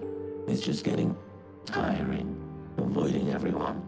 They take me for a god down there, if you can believe it. How ironic. I'm pathetic. A failure. My product was only supposed to shrink people down a little, but everything went wrong so fast. For centuries now, maybe even millennia, I've tried to fix my mistake. The mutilations I caused to my own body are the price I've paid to continue existing. This house, or rather this prison, is stuck in time, all for the amusement of those abject monsters. A being that caused the extinction of his own species is more of a demon than a god. Wouldn't you agree? Oh, Lucretia. But it's funny. My people follow you as if you had something in common. I've never seen them interested in anyone but me. I need to get back to Earth, the real Earth. You understand? But nothing ever changes here. The technology I need to finish my machine, it didn't exist in 1991, so it will forever be inaccessible. I ended up giving up on it entirely.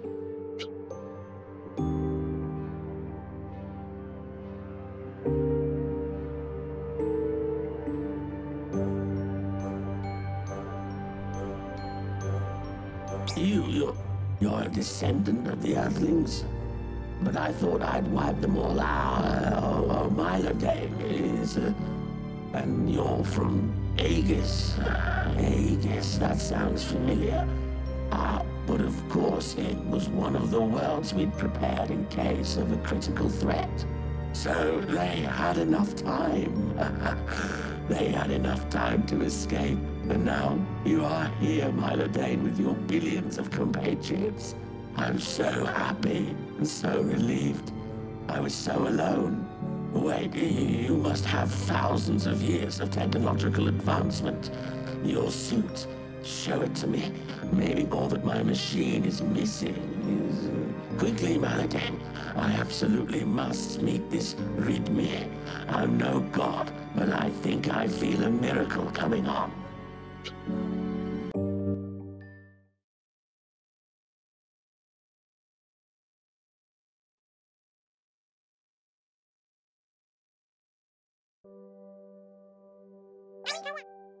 Ace, it's... I can't believe it. Ardwin? Fate. I think he just got a bit overwhelmed. He's a big fan. Allow me to give him a little pick-me-up. Ardwin, I mean, Salvior, you have no idea what this means to me. What this means for the house. My young friend, I'm afraid the legends about me might be quite exaggerated. I'm very lucky the blueprint ended up with you. All your inventions. Such genius.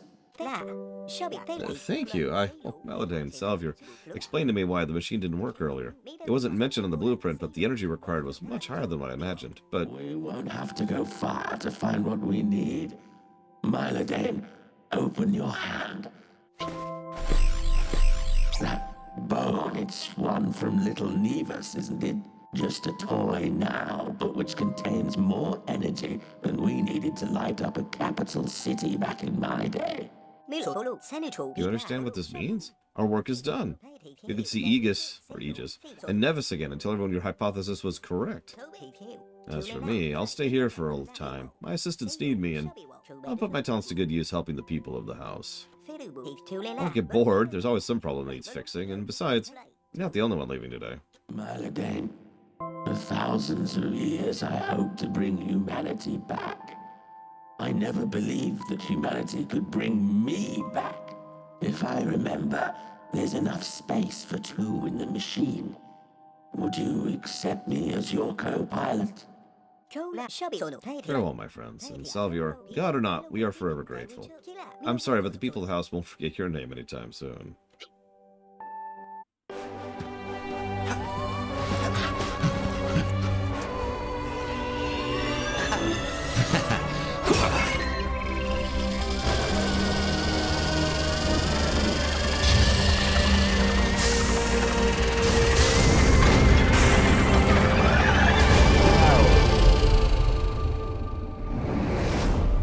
Yep.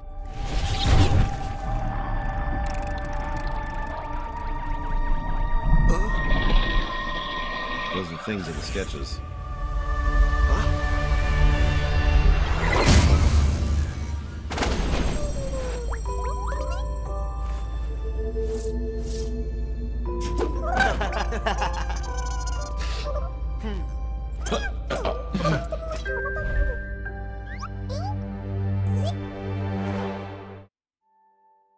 The end, I assume.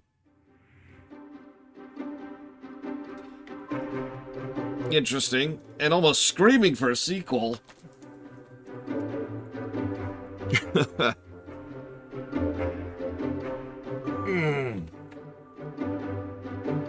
Not a bad ending, actually.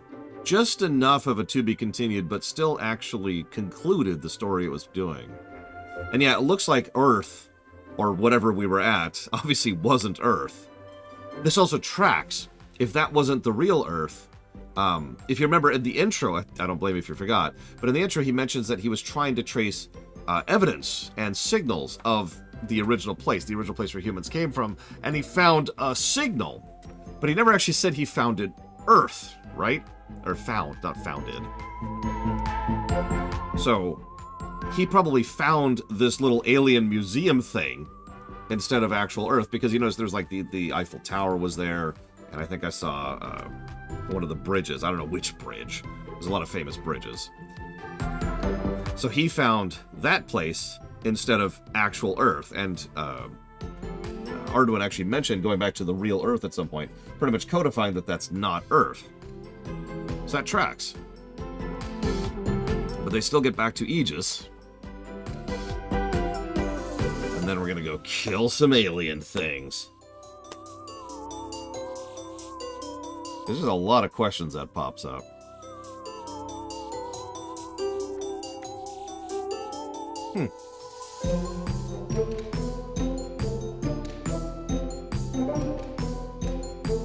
Blender.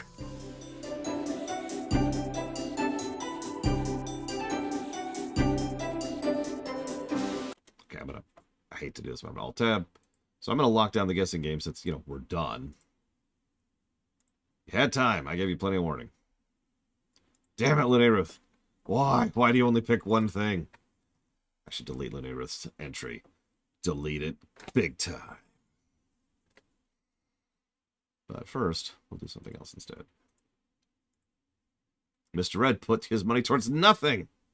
And so did Spartan, and so did Ect. Deletion time.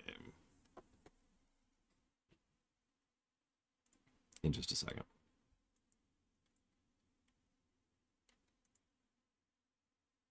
You're fine. That's true. I could put my choices in. Mr. Ed is going to put it towards WoW, WoW, and more WoW. There we go. Let's see. Spartan is going to put it towards replaying Halo forever.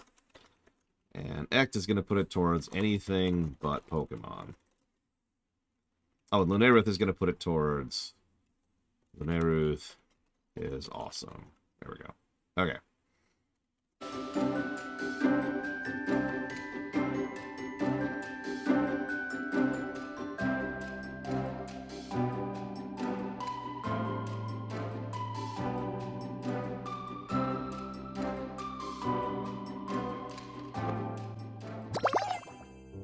Aw, nice little title screen. Unfortunately, we do have one last negative right at the last minute. Because, yeah, there's only one save slot, and there's no saving and loading. There's just the one save slot. So that sucks.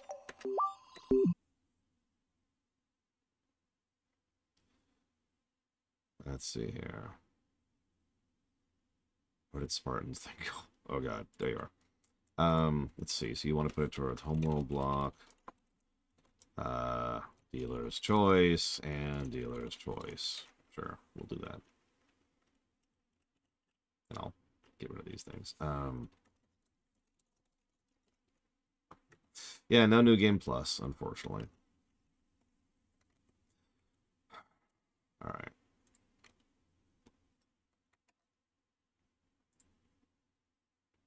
Oh, sorry, Act. Here, let me fix that for you. Is that better? Yeah, actually, I kind of agree, Loke, because it's not just one save slot. It's no save, no... So it's enforced hardban mode, which I usually ding. And then it's only one save slot, separate from that. At least Dark Souls has multiple save slots, right? So, I agree. That is, unfortunately, two negatives, like, right at the end there.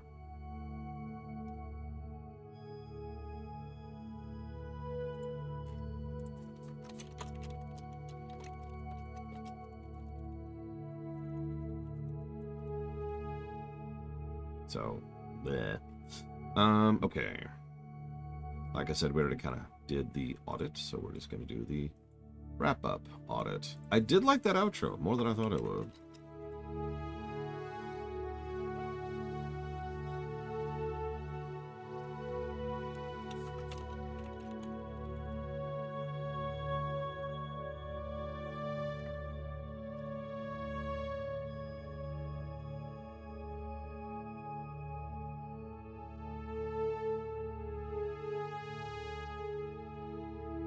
But yes, we did finish the game. Not that I'm aware, Loke, no. They never really went into that. We saw a little bit of a tidbit thanks to Kieran Elior, but otherwise, they're just there. Some kind of alien things. We don't even know if they're evil. It could just be a museum. I knew it, Jay Palmer. I always knew you'd betray me.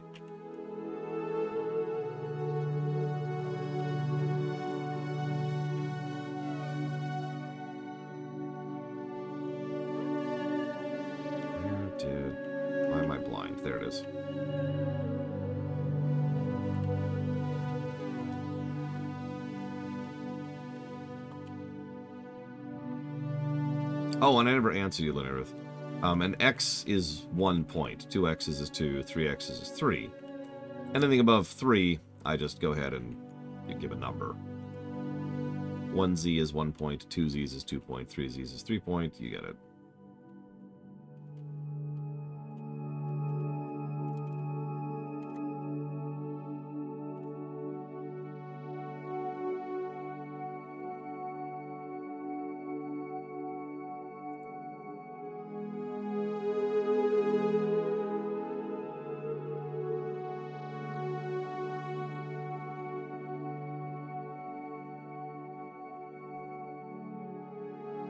Kojin is probably going to be a short game.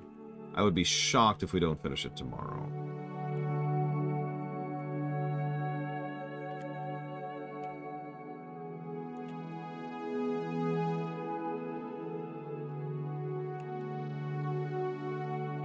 It was the shortest game on the list, which is why it's dead last. And then Starfield, which people won't stop reacting to. I can't wait to give my own opinion on it, whatever it is, regardless of what direction it goes in.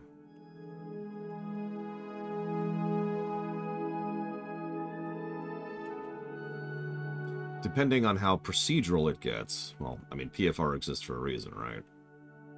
When we review something like, say, Fallout 4, we're not going to run around doing all of the settlements, right? Oh yeah, speaking of which, I should buy Starfield. Never went on sale.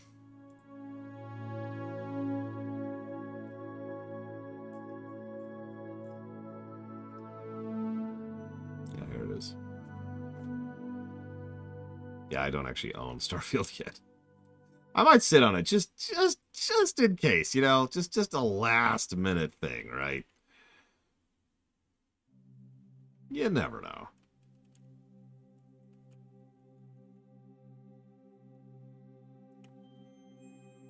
Yeah, I was kind of expecting a lunar sale, which is part of why I was sitting on that.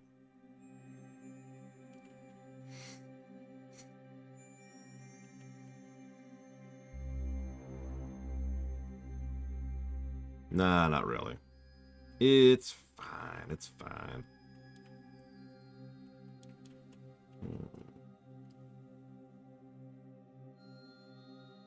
Let's put that under map.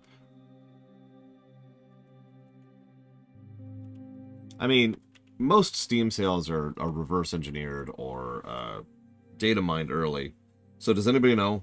Do we have a Steam sale coming up soon? Like, real question. I don't mind putting it off a little bit for buying it for a little bit less. I am not made of money.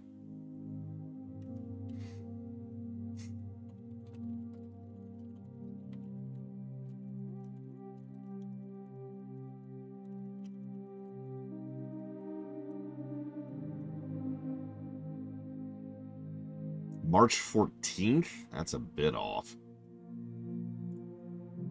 I mean, I could put it off for a month.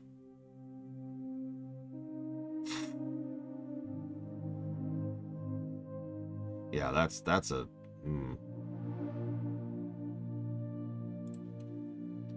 Let me finish the audit, then we'll discuss that, because that's going to take some rejiggering if we're going to do that.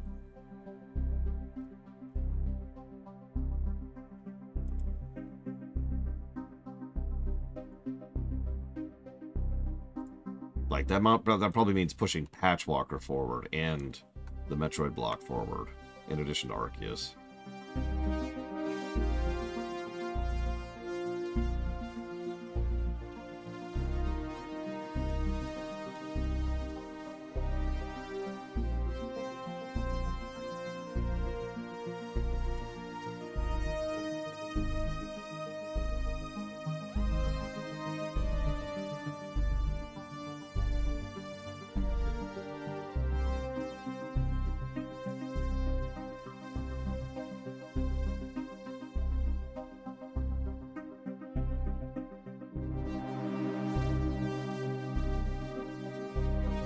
Yeah, I saw the dinosaurs and robots thing, but I kind of doubt Starfield's going to qualify. You never know.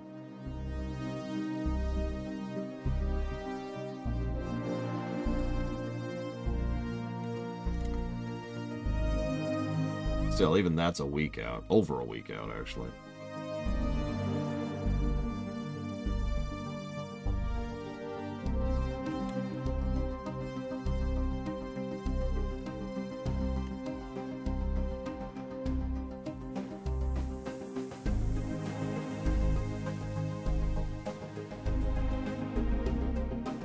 Hey, Disco Inferno.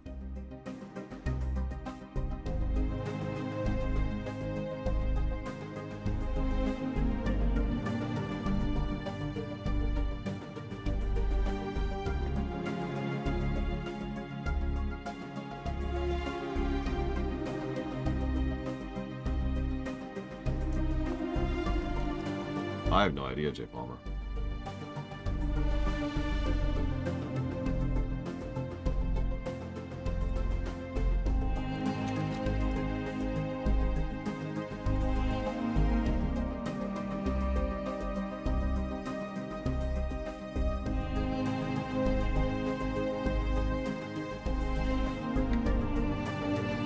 I mean, there's a Steam summer, or there's a Steam spring sale in March. That's the next big sale. So.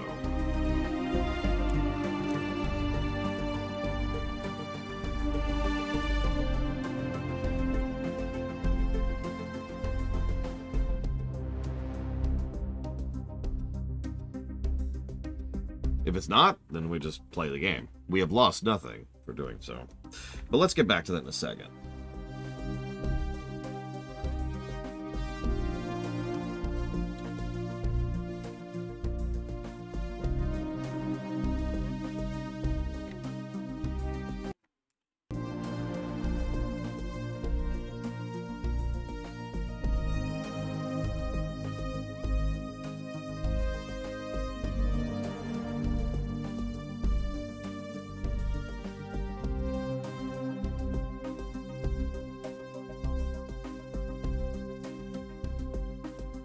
What's really funny is this game was actually longer than it feels like.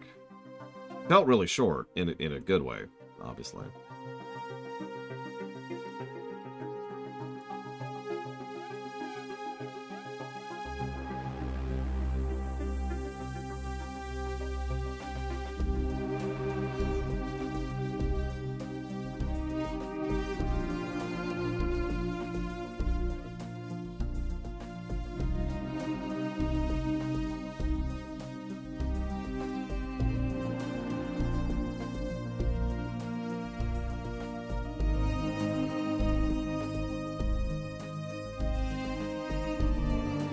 Well, we did 100%.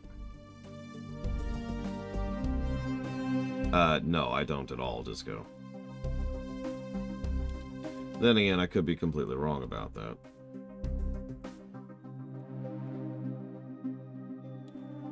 We'll talk about it in a minute, Ed. God damn it. We'll talk about it in a minute.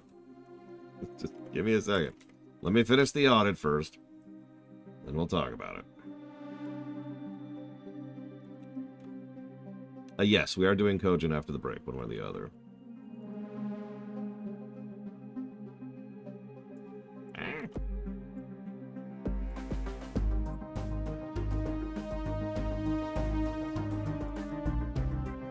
Replace it with WoW.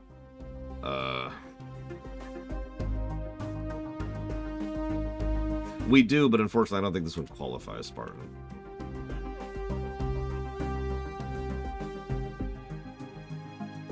Wait, Melkor Blade's gonna have me playing an anime game? I knew it.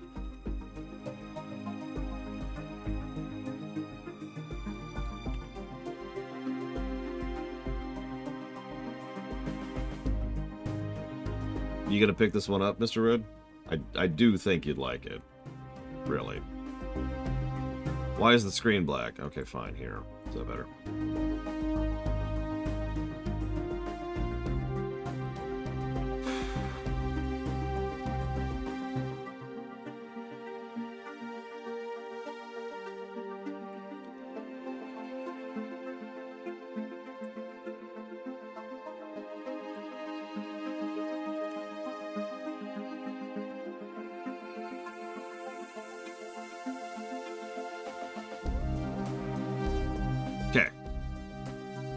Tinykin!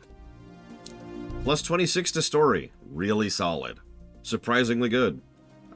That isn't our best platformer story. It's not even our best 3D platformer story, but it's only beaten by A Hat in Time and Psychonauts 2. And yeah, that's about the pedigree I would expect here. I'm going to compare this directly to Spyro, actually, in several ways. So that puts it well ahead of the Spyros. The only one that even comes close is, of course, Spyro 1. That is 2.3 pluses per hour and a ratio, excuse me, of 96%. Gameplay, 27. Not quite as good, but that makes sense. This is a chill game, right? It's a game that you're supposed to just kind of chill and relax and run around and grab stuff, like most collectathons tend to be. And so there's just not quite as much meat on the bones as there would be with more traditional platformers. Having said that, 27 is really solid. That puts it above Mario 64 DS, for example. Yeah, exactly. No enemies, no bosses, nothing, right? So that's still good. 27 is still damned solid. That puts it ahead of all three Spyros again. That is 2.42 pluses per hour and a ratio of 84%. So, Spyro 2 was at the bottom. It got 5. Golden number. Then we have Spyro 1, which got 32, and Spyro 3, which also got 32. Tinykin, if I could have a drum roll, please. To really give you perspective, so Mario 3D World is currently our king of 3D platformers at 246. Below that is A Hat in Time at 223, Psychonauts 2 at 209, and Mario Galaxy 1 at 206, all of which are absolute masterpiece bangers. Mario Galaxy 2 is a very, very, very, very good 187, which leads us to Tinykin at 134.63. That is, I mean, I told you it's going to be above 100, but that is still an extremely good score. And that is it deserves it. It's actually kind of shocking it's that good for how chill it is. Most chill games tend to be kind of low in the overall score because they're chill, right? They're just there to relax and chill and enjoy and whatever. But this had enough meat on its bones and enough good level design and enough good visual design and enough good story design that, yeah, no, this one was solid. Absolutely. I really enjoyed this one. I will probably replay it someday with my niece. Yeah, no, that is solid. So let's look at the guessing game. Looks like... I think that's you, Spartan. Good thing you put 3 things, or else I'd have to disqualify you. I mean, that'd be terrible. Imagine being disqualified at the last second.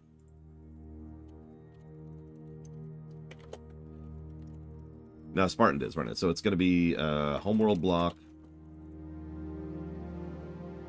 And I actually forget the second thing. What's the second thing, Spartan? I am going to give this the sushi tag, absolutely. It was just getting bloated. That's it, Act. There was a lot of dead fruit there. That's all. Dead Space R. Thank you. Here, I'll adjust that myself really quick.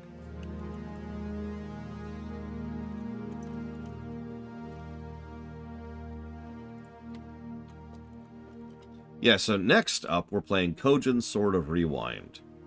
Now, I happen to know it's a platformer. I don't know what type of platformer it is, but the only reason I even know it's a platformer is because I was doing tech tests to get it working, because it was actually kind of irritating getting it on stream. So, after I finish the lunch break, because I do absolutely need some kind of lunch, we'll be back and we'll see what this is about. See you around, guys.